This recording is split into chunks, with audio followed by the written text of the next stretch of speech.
안녕하세요. 시대의 양심 마사의 중독성 대체 불가 정봉주의 정치쇼 정봉주입니다. 자, 지금 이 시간 여러분이 가장 많이 찾아본 실시간 검색어 들여다보겠습니다. 영흥도에서 실종자 1명 발견됐다는 보도. 강추위 전국 영하권 오후부터 일부 지역에 눈이 온다고 하고요. 유엔 사무차장 오늘 방북한답니다. 6년 만에 최고위급 방북이죠. 최경환, 김태호 전 정권 실세들 오늘 검찰 출소한 최경환 소환 불응 통보했습니다. 자, 이 중에 봉도사업 고른 오늘의 실시간 검색어는 유엔 사무차장 오늘 방북, 한반도 평화의 기운이 돌았으면 하는 바람입니다. 이문세 이 세상 살아가다 보면 들으면서 1부 순서 들어가겠습니다. 정봉주의 정치쇼 1부 순서 들어가겠습니다. 자, 뉴스 브리핑으로 시작하겠습니다. 원포인트 뉴스 하호영 한겨레 신문 기자 자리하셨습니다. 네, 안녕하세요. 한겨레 하호영 기자입니다. 예, 한겨레 20일이잖아요. 네, 한겨레 20일 이슈팀장 하호영입니다. 지금부터 사기를 치세요. 한겨레 20일. 네, 한겨레 20일은 한겨레 20일 부여서요. 한겨레 신문 소속입니다. 예. 그래요? 예. 회사가 이상해졌네. 보수가 떨어지니까 자꾸 이상해졌네.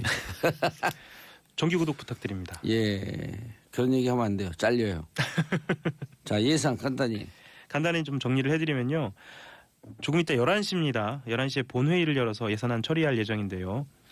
쟁점이었던 국가공무원 신규 증원 규모가 조금 줄었습니다. 그래도 9,475명으로 확정이 됐고요. 9,475명이요? 네, 그렇게 확정이 됐고 최저임금 인상에 따른 영세사업자에게 인건비를 일부 지원하는 일자리 안정자금, 이것은 내년도에 그 정부안대로 2조 9,707억 원을 편성하기로 했습니다. 예, 다만 이제 2018년도 규모를 넘지 않도록 2019년도엔 조정을 했고요. 그리고 직접 지원에서 간접 지원으로 바꾸는 계획을 내년 7월에 보고하도록 했으니까요. 직접 지원은 뭐, 간접 지원은 뭐죠? 일단 직접 지원은 간접 지원부터 설명을 좀 드리면은요. 근로장려 세제 혜택을 주고요. 그리고 사회보험료 지급 연계를 해서 간접 지원을 하는 것이고요. 직접 지원 같은 경우에는 제가 좀 더 알아봐야 할 것 같은데요. 직접 그 금액을 지원하는 방식으로 저는 알고 있거든요. 그렇죠. 그것 때문에 계속 저항을 했었죠. 야당에서. 그래서 무슨 다른 4대 보험을 4대 보험과 연계해서 4대 보험을 좀 보조한다든지 이렇게 되는 것이 이제 간접 지원이고. 예, 이게 어떤 방식으로 어떤 절차를 거쳐서 지원이 되는지, 그러니까 직접 지원이니까 이제 현금 지원이 될 것으로 보이는데요. 이건 조금 더 좀 조사를 해봐야 할 것 같습니다. 알겠습니다. 예. 자, 어쨌든 정부 원한 대로 2조 9천억. 예. 그걸 편성하기로 했다. 예, 조금 더 말씀을 드릴까요? 애초에 만 5살 이하의 아동 전원에게 월 10만 원 새롭게 지급하려고 해주던 아동수당도 2인 가구 소득 기준으로 90% 이하. 그러니까 10%의 고위 소득자를 제외한 가정의 아동에게 지급하는 걸로 절충을 했습니다. 예. 그리고 이것도 7월이 아니라 내년 9월부터 지급되게 됩니다. 예. 상위 10%는 빼자. 예. 알겠습니다. 댓글 사건 경찰 수사 잔불 정리 목표? 이게 뭐예요? 이게 2013년도 대선 댓글 개입을 수사한 경찰의 수사 상황이 있지 않습니까? 이게 외부로 유출될까 봐 국가정보원이 경찰의 인사에도 개입한 정황이 확인이 됐습니다. 예. 국정원 적폐청산 TF가 확보한 문건을 좀 보면은요. 2012년에서 13년 댓글 개입을 수사했던 서울 수서경찰서장의 후임까지 관여한 겁니다. 수서경찰서면 누군가 지금 국민의당 의원? 예. 권은희 의원이죠. 권은희 의원이 있었던 수사과장으로 있었던 그 경찰서 아닌가요? 예, 그 당시에 역삼동에 있는 오피스텔에서 국정원 직원이 발견되지 않았습니까? 그러니까 포착하지 않았습니까?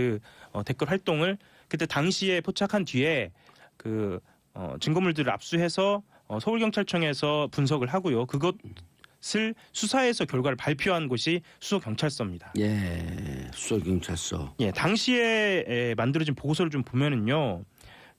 국정원이 이광석 수서경찰서장 후임 인사를 언급하면서 잔불 정리를 확실히 할 사람 후임자를 안쳐야 한다. 이런 보고서를 작성하기도 했고요. 불이 났나 보죠, 어디에?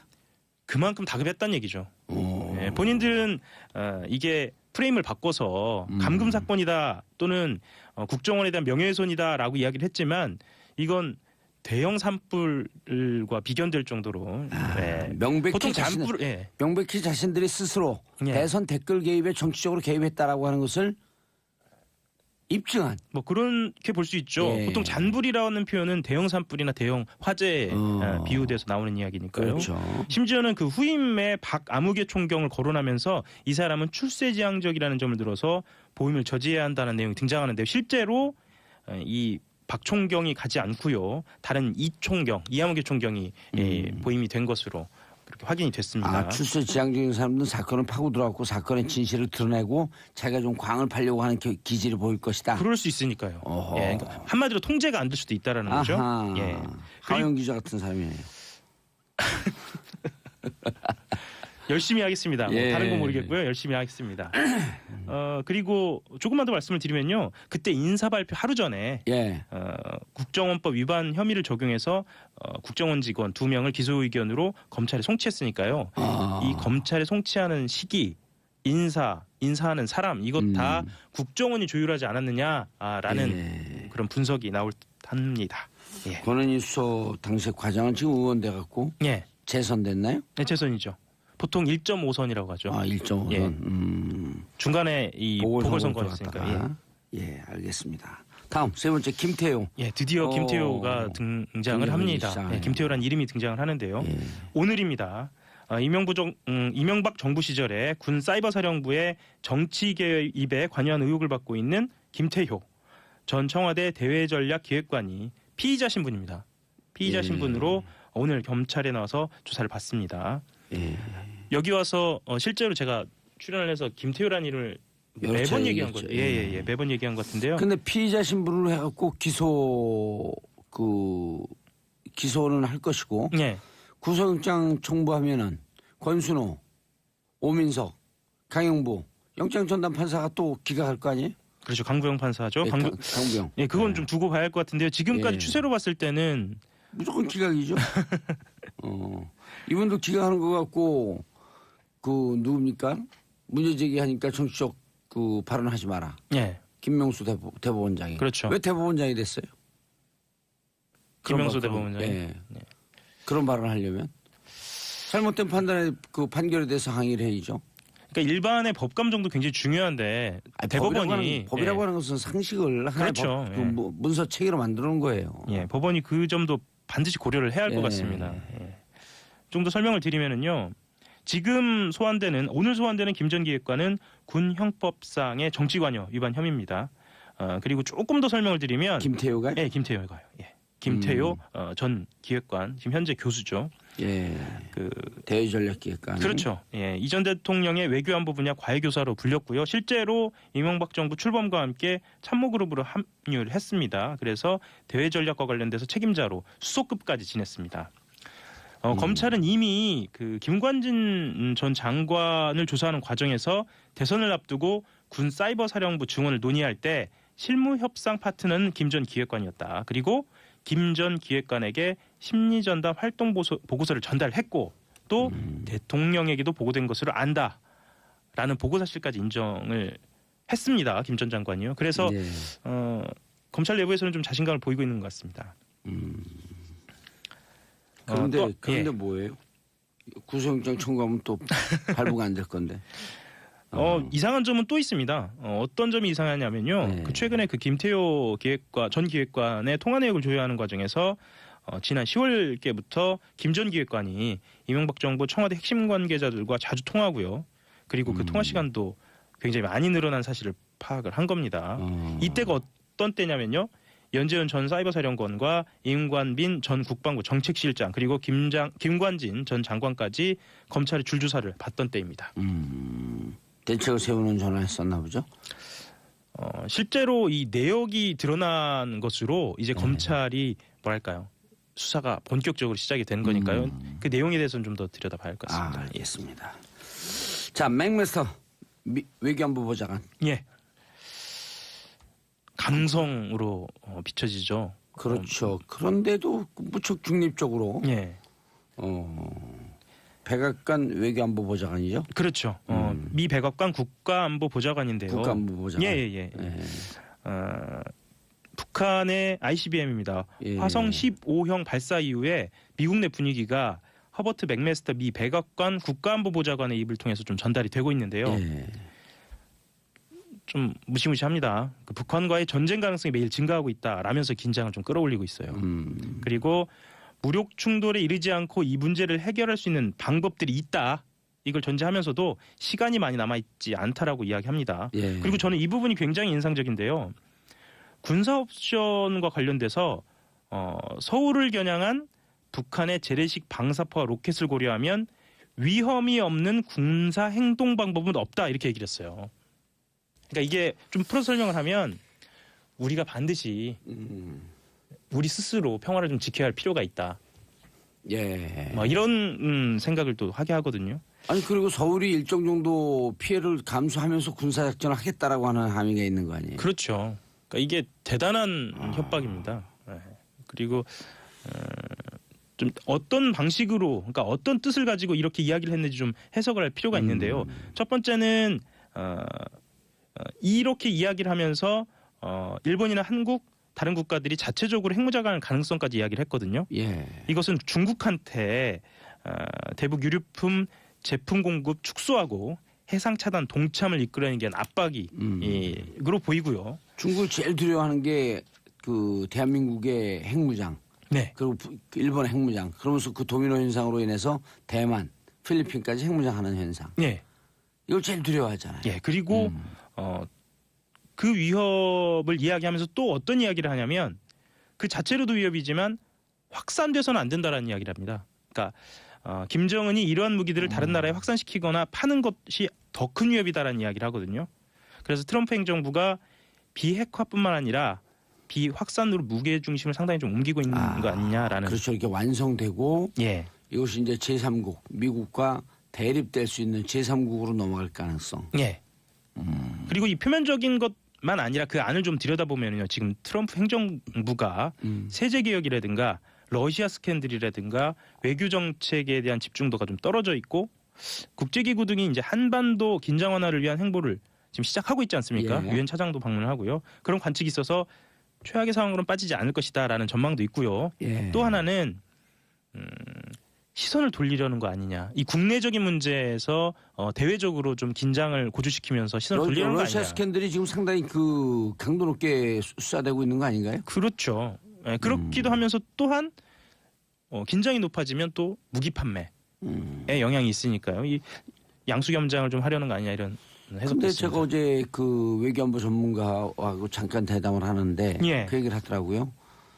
트럼프는 일본, 한국, 중국을 돌아다니면서 350만 달러인가요? 네. 350억 달러인가 뭐 그 무기 팔고 좋아하고 있는데 350억 달러. 예. 350억 달러. 그 미 백악관과 미 정부 내부에서는 동맹에게 예. 그렇게 삥땅 뜯고 다니는 거 옳지 않다. 노골적으로 하는 경우는 거의 없죠, 사실. 예. 예. 동맹이라고 하는 것은 주고받고 하는 건데 그거 친구 아니에요, 프렌즈. 그렇죠. 근데 프렌즈한테 맨날 가서 야 돈 내놔 하면은 누가 그게 동맹관계가 유지가 되겠어요? 위험한 동맹관계다라고 하는 지적을 트럼프한테 하고 있다는 거예요. 그리고 군사 전문가들은 이런 얘기도 합니다. 그러니까 당장의 경제적 이익을 위해서 군사적 우위를 점할 수 있는 군사 기밀과 관련된 그리고 최신 기술과 관련된 것을 너무 쉽게 넘겨주는 거 아니냐라는 미국 내 시각도 있어요. 그럼요. 예. 그리고 미국에서 F-35 같은 경우는 미 의회의 승인을 받고 넘겨주고 그런 나라예요. 예. 근데 뭐 그런 거 없이 직접 판매를 할 것처럼 특히 핵잠도 그렇고요. 그렇게 이야기를 하고 있어서 미국 내 논란도 좀 큽니다. 그렇죠. 맥메스터가 핵무장하자라고 하는 것도 NPT 문제도 건드려야 되죠. 그렇죠. IAEA 문제도 건드려야 되고. 오늘 굉장히 전문적인 이야기 많이 하시네요. 기본이에요 이런 건 그냥. 소주 한 잔 마시면서 하는 얘기예요. 그런가요? 다만 아침에 할 뿐이지. 그렇죠. 예. 쇼처럼 즐길 수 있는. 이 정도 수준의 컨텐츠를 뭐 별로 본 적이 없나 보죠? 예, 놀랍습니다. 저는 아침마다 놀라고 있습니다. 그래요? 예. 한 대 때려주고 싶다. 트럼프 얘기 조금 더 해볼까요? 예. 네, 트럼프 얘기 조금 더 해보겠습니다. 그 예루살렘 얘기인데요. 예. 그 도널드 트럼프 미국 대통령이 1948년 이스라엘 건국 이후에 국제사회의 암묵적인 약속입니다. 수도는 예루살렘이 아니다라는 게 사실 암묵적인 약속이거든요. 예. 이것을 깨트리라는 관측이 나오고 있습니다. 사실 중동에서는 이게 굉장히 중요한 문제거든요. 그렇죠. 예, 이슬람 문제하고 중동의 화약고를 또 건드리네. 온 군데가 쌈만 붙이려고 그래 이 양반은. 그렇죠. 예. 사실 트럼프 대통령의 사위가 한 얘기인데요. 쿠슈너 백악관 네. 선임고문이 한 행사에서 이렇게 얘기합니다. 미국 대사관을 텔아비브에서 예루살렘으로 이전하는 문제는 대통령이 결정한다. 아직 여러 다양한 사실을 살펴보고 있다라고 이야기를 했습니다. 실제로 이런 관측을 두고요. 가자지구를 관할하는 팔레스타인 무장정파 하마스가 성명을 내서요. 이 음모가 통과되지 못하도록 봉기를 선동하라라고 촉구해서요. 여기도 위기가 고조되고 있습니다. 곳곳이 위기가 지금 고조되고 있는 겁니다. 그리고 또 무기 팔아먹으려고. 뭐 그렇다고 봐야겠죠. 예. 이 장사꾼 이거 어떡하나 이거 진짜. 실제로 이스라엘 이야기를 조금만 더 예. 드리면요. 건국이 1948년이니까 건국 2년 뒤에 1950년 예루살렘을 스스로 수도로 선포를 했는데요. 1967년 6월 6일 전쟁입니다. 예루살렘 동쪽까지 점령한 뒤에 예루살렘 전체가 자국 수도라고 주장은 하지만 팔레스타인은 동예루살렘을 자신들이 세울 국가의 수도로 여기고 있습니다. 그래서 중동 국가들은 이 문제에 대해서는 타협을 하지 않고 있고요. 이것은 중동의 화약고로 작용할 듯합니다. 왜 또 거기 갖고 미국 사람들 진짜 반성이 돼 이런 사람들 대통령으로 뽑아놓고. 그렇죠. 예.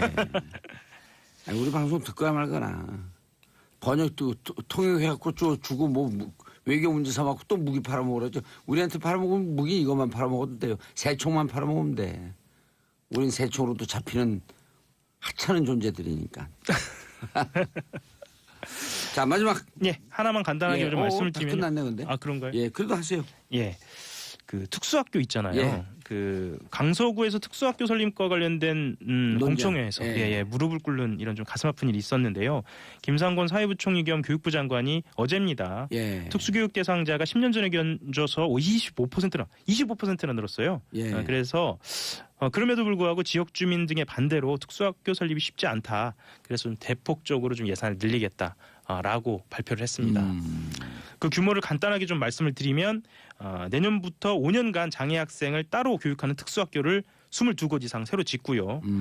장애 비장애 학생이 함께 교육받는 특수학급도 1250곳을 마련하기로 했습니다. 예, 알겠습니다. 특수학교 좀 많이 설립을 해야죠. 예, 예. 서로 어울려 사는 좀 그런 그러네요. 분위기가 되었으면 좋겠습니다. 예, 알겠습니다. 하영 기차 인사하시고요. 예, 감사합니다. 한겨레 예. 20일 하호영이었습니다. 저는 광고 듣고 2부 순서 돌아오겠습니다. 채널 정봉재 정치쇼 2부 언니 뉴스. 여성의 시각, 엄마와 언니의 시선으로 뉴스를 고르고 분석해 드립니다. 어머. 언니 뉴스 세 분 나와주셨습니다. 어머 왜 그러세요? 왜요? 언니 뉴스.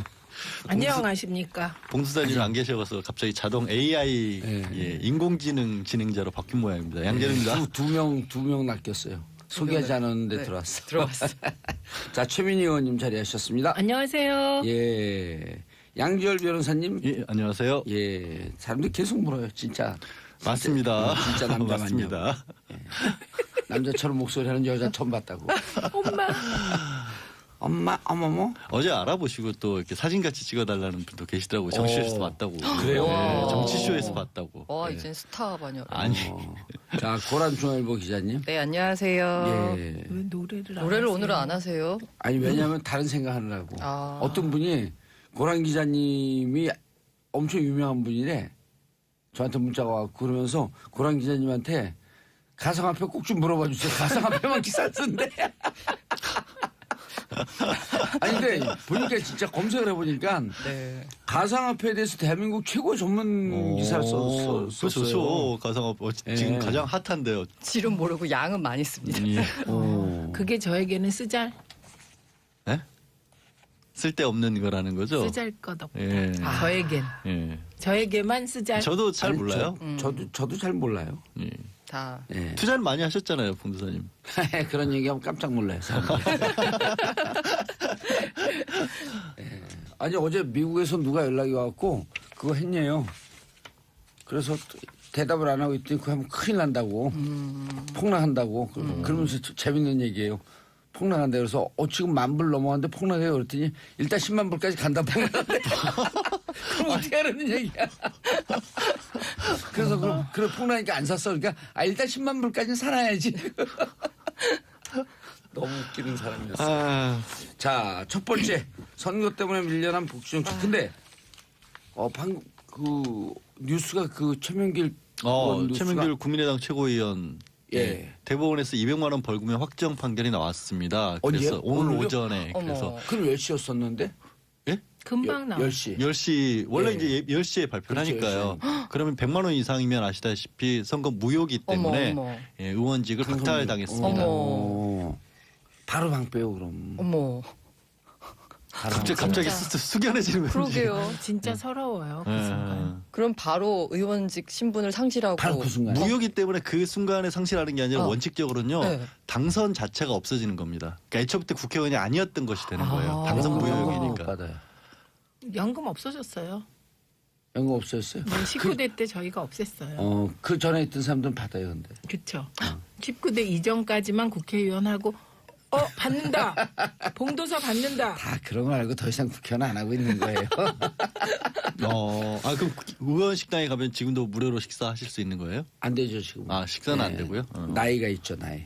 65세가 넘어야죠. 65세가 넘으려면 앞으로 한 30년 있어야 되니까. 뭔가 알게 모르게 굉장히 혜택이 많군요. 아니 그게 없다니까 이제. 아. 네, 근데 19대 의원. 18대까지만 국회의원 하면 있고 19대 네. 근데 어떻게 되는 거예요? 이거는 15, 16, 17, 18, 19까지 하면은 안 되죠. 안 되는 거죠. 그럼 19 18에 딱 끝나면 되고. 끝나면 되는 거고 식구가 들어가면 안 되는 거예요? 진짜요? 이상한 논리요. 아니 최진미 의원님도 자신이 없는 것 같아요. 아니 표정이. 확실해요. 나도 그렇게 알고 있어요. 18대까지 되고 19대에 의원 했으면 네. 15, 16, 17, 18, 그전엔 19 다 했어도 안 그게 안 되는 돼. 거예요. 예. 국민 입장에서 좋은 거죠. 예. 어쨌든. 그렇죠. 아니 그리고 선거비법이 또 안 이제 돼. 이런 게 있어요. 건너뛰고 20대나 21대쯤 또 돼. 네. 그런 데 돼요. 있어요. 없어요.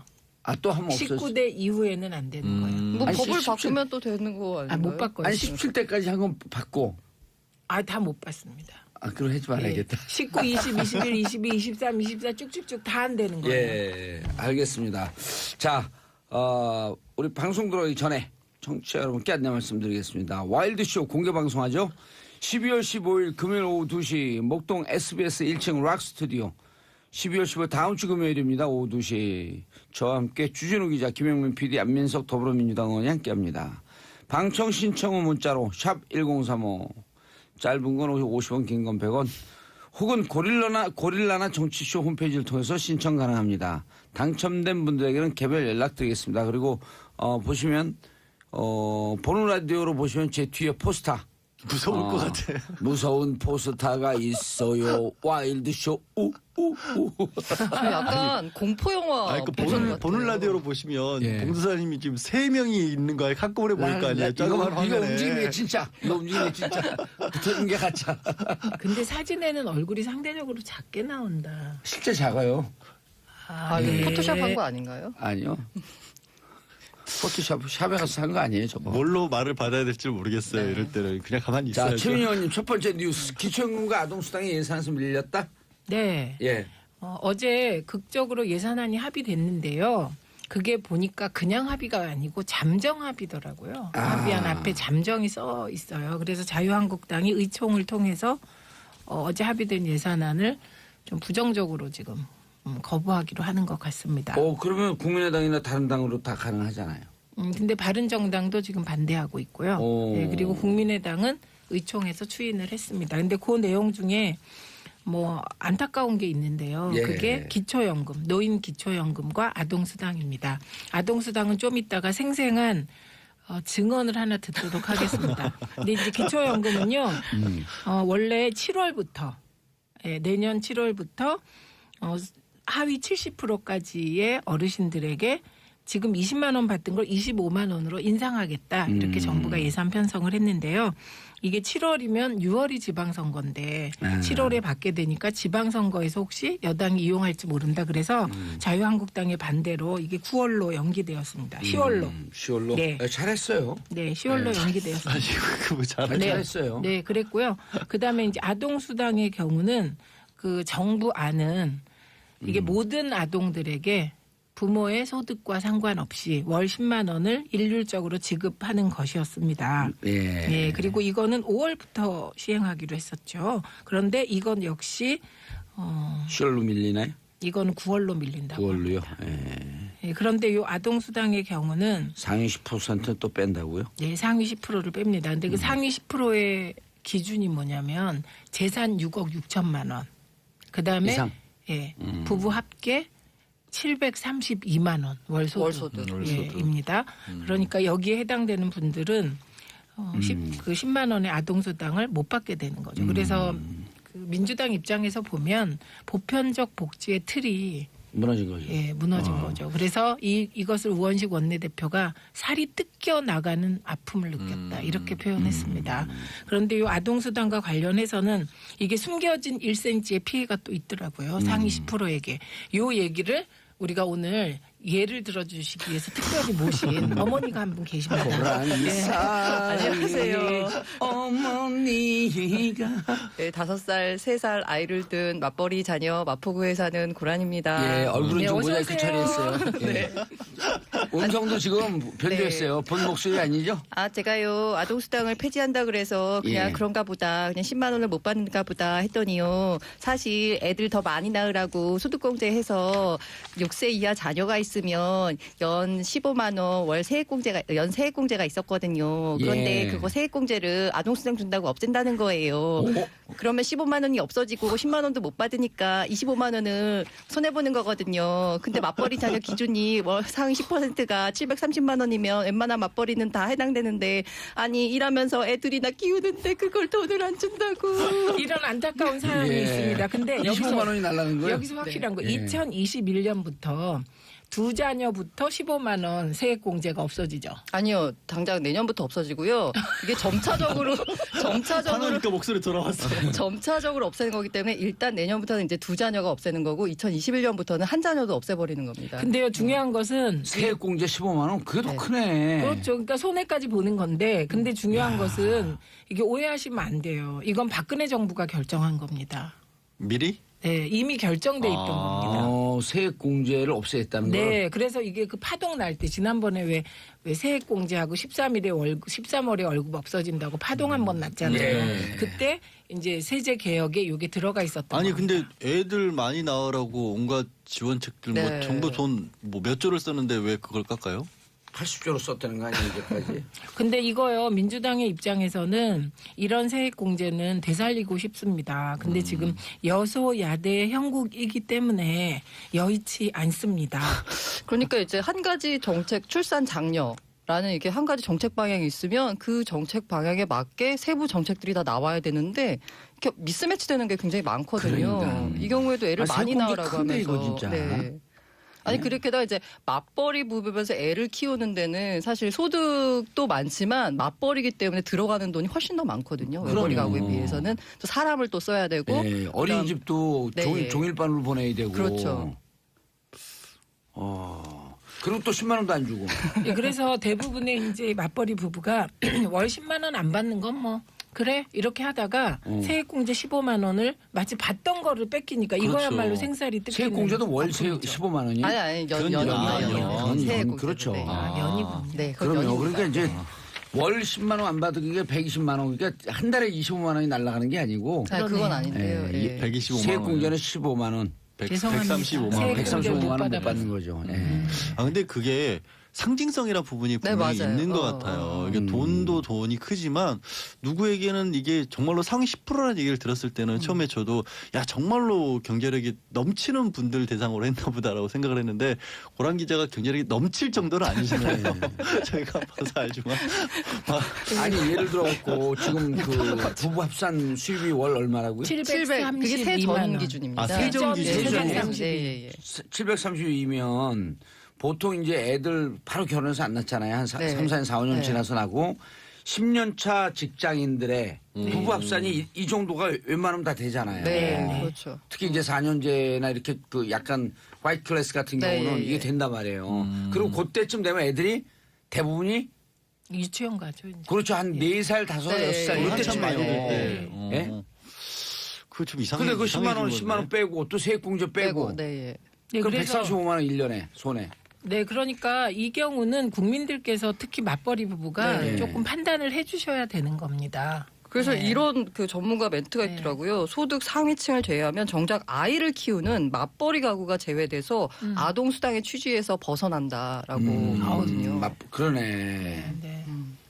아니 상위층을 왜 근데 10%를 그런 식으로 계산을 하게 된 거죠? 저는 그걸 전혀 몰랐어요. 소득 그렇게 기준으로 따지니까 소득 10%가 소득기준으로 따지니까 아. 그렇게 되는데 맞벌이 상위 10%를 빼자 이렇게 이제 네, 된 자유한국당에서 거예요. 예, 그 이거는 주로 자유한국당 주장이에요. 그러니까 이제 그걸 자유- 적용하니까 732만 원. 그 보편복지에 대해서 가장 이렇게 반대하는 논리 중에 핵심적인 단어가 야 이재용 아들도 봤냐? 그러니까요. 라는 논리잖아요. 저도 그렇게 생각했어요. 이재용 아니 윤영희님이 서민은 맞벌이도 500만 벌기 힘들어요. 물론 이 말도 네. 이 말씀도 그것도 맞는데 맞네. 문제는 뭐냐면 상위 10%에 대한 기준을 너무 낮춰놓은 거예요. 그 상위 10%를 했을 때 들은 느낌은 고랑지 지정처럼 이재용 부회장 아들이라거나 예. 최소한 뭐 준 아니 기업 부부 합산해도 뭐 한 1,000만 원 훨씬 넘는다든지 예를 들어갖고 뭐 자영업 하는데 무슨 사자 의사들이든지 변호사 이런 경우는 넘어가죠. 예, 근데요 이게 그 여당에서는 예. 그 모든 아동에게 10만 원씩 줘야 한다. 왜냐하면 아이는 부모가 낳지만 키우는 건 국가가 책임지고 사회가 책임진다. 이 의미가 다른 거죠. 예, 완전히 의미가 달라서 원칙이 깨졌기 때문에 지금 문제가 되고 있습니다. 이에 대한 비판을 피할 수 없는 거고요. 그러나 또 그 야당 입장에서는 뭐하러 그 상위 10%의 그 아동수당을 주냐 이런 논리였고요. 그래서 지금 여야가 싸잡아 비판을 받고 있습니다. 그러니까 소득을 기준으로 해서 이런 거잖아요. 말씀하신 것처럼 왜 골고루 그러니까 따지지 않고 주냐면 사회적 국가적 책임이라는 걸 일단 강조하고 그다음에 소득에 따른 차이는 세금으로 내겠다. 그쵸. 그래서 이번엔 실제로 고소득차에 대한 조정도 있었고 법인세도 올리기로 그렇죠. 하기로 했잖아요. 예. 그러니까 그 두 개는 별개의 문제인데. 맞아요. 예. 근데 우리도 여기서 뭐 아이 양육과 관련된 얘기를 여러 번 했지만 그때마다 나온 얘기가 아이 잘 키울 수 있게 하는 부분은 일단 뭐 부의 뭐 빈부를 떠나서 다 사회가 책임져 주자라는 쪽으로 가야 된다는 거 아니겠어요? 근데 그걸 차이를 줬다는 게 저는 진짜 아니, 이상한데. 그리고 저도 보편복지를 찬성하는 입장에서 그 여당 쪽에 약간 불만인데요. 이 대중을 국민을 이렇게 설득할 만한 그렇게 확실한 논리라고 해야 되나? 그런 진영 논리를 확실히 펴지 못한 것 같아요. 지금 이 논리가 그 누구죠 이분이? 양철 변호사님 논리가 지금 맞는 게 그 소득 상위 네. 그 구간 설정을 하면서 네. 40에서 45% 올리고 세금을 올리잖아요. 네. 세금을 올리는 부분에 대한 국가의 그거에 상응한 응당한 그 복지는 보편적 복지로 가야 된다. 이 논리가 딱 맞아요. 예, 세금을 맞는데, 올려버리잖아요. 근데 민주당이 저는 설득을 잘 못하고 있다고 생각하는 게 야당이 한마디로 야 이재용 아들도 해줘? 라는 게 한마디로 사람들이 야 그래 맞아 라고 이렇게 수긍을 하거든요. 아니, 그러니까 보편적 복지가 그러니까 그 논리가 그 논리가 참 위력적이에요. 그러니까 그에 맞서는 아니 반박 그래 논리를 이렇게 확실히 말씀드려 이재용한테 세금 더 많이 내라 그래 이렇게 말씀하면 되는 거거든요. 더 많이 내고 있어요. 많이 실제로. 내기로 했죠 있고. 이번에. 예, 더 많이 내라 이렇게. 더 많이 내기로 받아는데 홍보가 잘 안 되는 누군가는 거 그런 부분을 이번에 예산안 통과 과정을 지켜보면서 주위에 이제 저도 이제 방송 같이 하시는 뭐 정치평론하거나 이런 분들이 그거를 지적을 하더라고요. 그 확실히 이 복지 예산이라든가 아니면 저기 민생과 관련한 여러 가지에 관한 홍보는 새 정부에서 좀 집중을 덜 못한 것 같다. 많이 알려졌으면 이렇게 어려움을 좀 덜 겪지 않았을까라는 부분을 그거는 지적하더라고요. 새 정부가 아니라 그 민주당이 사실 홍보를 하는 거거든요. 그리고 당에서. 각 지역구에서. 근데 이제 기본적으로 처음에 홍보 플래카드나 홍보 문구를 만들 때 뭐 예산안이 통과되면 뭐 노인들께 25만 원 기초연금을 드립니다. 이런 이제 여당다운 풀카를 내걸었어요. 근데 이제 거기에 자유한국당이 뭐 국민혈세 막 이런 선동적인 문구를 내걸었죠. 그런데 저는 이제 이렇게 그랬을 때 민생 예산 발목 잡기 서민은 통곡한다든지 일자리 예산 발목 잡기 청년들 통곡한다 이런 이제 그 홍보를 하자고 하는데 이 부분에 대해서 여당이잖아요. 여당이다 보니 세게 야당 공격을 못하는 정서는 확실히 있습니다. 아무래도 대화를 해야 되고 타협해야 되기 때문에. 알겠습니다. 박정금님 맞벌이도 300만 원도 못 벌어요. 6788님 둘이 합쳐 350만 원 인집도 있습니다. 자 이런 의견 보내주는 청취자분들이 많은데요. 이번 문제는 그 맞벌이 부부 수입으로 얘기한 게 아니고 다 줘야 보편적 된다. 복지로 가야 한다라고 하는 말씀을 드리고자 하는 것이고요. 청취자분들의 오해 없기를 바라겠습니다. 웬만한 맞벌이 부부 500, 700 넘는다고 발언한 건 보편적 복지를 설명하려고 그러다가 말씀드린 거고요. 오해가 있을 수 있어 사과드립니다. 자, 그리고요. 보편적 복지예요. 그리고 이 보편적 복지가 맞는 게요. 아까 말씀하신 대로 그렇게 뭐 이재호 아들도 혜택을 받은 그만큼 더 세금을 많이 내면 되고 일단 기본적으로 납세 의무를 지는 거잖아요. 국가에 예. 대해서. 국민은 국가에 대해 납세 의무를 지는 거고 국가는 그 납세자에게 복지 혜택을 줘야 되는 거고요. 그러면 모든 제일 중요한 게 아까 최민희 의원이 얘기한 거 아이들은 책임을 국가 키우는데 책임제. 국가의 책임과 가정의 책임이 공동인데 국가의 책임은 점차 늘려가는 게 복지의 기본 개념이거든요. 그러니까 우리가 이렇게 여기서 다뤘던 것 중에 예를 들어 비혼모 문제 같은 경우 네. 또 범죄 피해자들 같은 경우 그 아이들이 갈 곳이 없다라는 것들을 국가가 전체가 책임져 줄 수 있다는 게 극단적인 사례는 그렇죠. 극단적인 사례가 아니라 네. 사실 이런 부분들이 가장 문제인데 우리는 아직도 가정이 일차적으로 책임을 묻다 보니까 그렇게 희생당하는 경우들이 많거든요. 그걸 막기 위해서 만들어지는 게 사회 안전장치가 보편적 복지라는 거거든요. 그래서 네. 그거는 뭘 묻지도 따지지 말고 일단 해놓고 그다음에 그걸 하는데 드는 재원은 분명히 엄청난 차이를 두고 거둘 수 있다라는 거죠. 네, 그 인구는 국가 경쟁력의 기본이거든요. 알겠습니다. 저출산 문제를 극복한 나라는 다 아동에 관한 한 보편적 복지로 갔다는 거. 예. 이분이 정답을 얘기했네. 7000님. 근데 전화번호 기가 막히게 좋은데 어떻게 샀을까 저 전화번호를. 저는 저소득층입니다. 국민은 국가의 모든 혜택을 동일하게 받고 소득 차이 세금은 더 내는 것이 좋을 것 같아요. 그러니까 네. 진짜 부유하게 돈 많이 버는 사람이 더 많은 세금을 내는 거예요. 45% 40% 내고 그리고 아까 말씀드렸듯이 보편적 복지는 국가가 책임져야 한다. 네. 그래야지 애 낳을 거 아니에요. 그렇죠. 동일하게. 예, 비트코인 페인 양산. 아, 뒤도 나왔다. 떴다 비트코인. 페인 양산? 페인 양산. 셋이서 술 먹으면 샴페인 되는 게 샴페인. 페인 양산 무슨 기사예요 이게? 혹시 그 비트코인 좀비라고 들어보신 적 있으세요? 네, 들어봤어요. 네. 야밤에 그 비트코인 단타 치는 사람들? 아, 그러니까 이렇게 그 비트코인에 투자를 하게 되면 뭐 비트코인을 비롯한 모든 종류의 다 뭐 가상화폐, 암호화폐에 투자하면 다 이렇게 좀비가 되는 현상이 발생한대요. 왜요? 이게 왜 그러느냐? 이 그 암호화폐, 가상화폐 시장은 24시간 365일 열려 있습니다. 보통 주식 시장이 9시 시작해서 3시 반에 끝나잖아요. 이게 이제 한국 시장이고 미국 시장은 또 그 미국 시간에 이렇게 오픈을 하고 이러는데 이거는 저 글로벌로 돌아가는 거기 때문에 쉬는 날이 없어요. 쉬는 시간도 없고. 그렇기 계속 때문에 지켜보는 거예요? 계속 지켜봐야 되는 거예요. 사실 주식하는 사람들이 뭐 단차를 치는 사람이라고 해도 일단 3시 반에 문 닫으면 쉬잖아요. 가정생활에 전념할 수 있는데 이거는 항상 열려 있으니까 항상 보는 거예요. 게다가 가격의 움직임이 주식시장 같은 경우에는 지금 현재 상하 30% 그 제한폭이 있거든요. 그런데 이거는 제한폭이 없어요. 그래서 하루에 100%를 오르기도 하고 50%를 떨어지기도 하고. 급락이 초당이에요, 초당. 근데 저같이 저는 주식도 모르고 네. 비트코인도 해본 적이 없는데 딱 드는 생각이 야 그렇게 왔다 갔다 하면 아무리 무식한 사람도 모르는 사람 저 같은 사람도 많이 떨어졌다 그럴 때 사서 올랐을 때 확 하면 순간적으로 돈 따겠네 이런 다 생각을 그런 할 것 생각, 같아요. 다 그런 생각을 하죠. 다 그런 생각하는데요. 요때 팔면은 대개적으로 딱 팔아요. 예. 더 근데 계속 떨어져. 더 올라가. 예. 팔고 났는데. 팔고 났는데 떨어져야지. 팔고 났는데 계속 떨어지면 안 팔고 났는데 되지. 계속 더 올라가요. 그래서 네. 잘못 팔았나 다시 사. 네. 그럼 손해야. 네. 사고 나니까 또 떨어져. 아 마음을 비우고 딱 딸만큼만 따고 빠지면 되네. 그게 이제 안 비워져요. 그게 사람 그래서 이제 마음이 지금 벌써 그렇지 좀비가 될 네, 그 벌써 아주 좀비가 돼. 아, 그 그런 재질이 너무해. 그런 거예요? 그래서 하면 안 저 되겠네. 밖에 봐요. 우리 진짜 좀비. 좀비들이 좋아갖고 내가 좀비다. 아니 그래서 실제로 저도 이게 이제 그 제 돈을 투자해보고 기사를 쓰는 뭐 그런 코너가 있어가지고 저도 실제로 여기서 처음에 20만 원으로 투자를 시작을 해봤어요. 비트코인을 사서. 1860배 뛴다는 그때 7년 전에?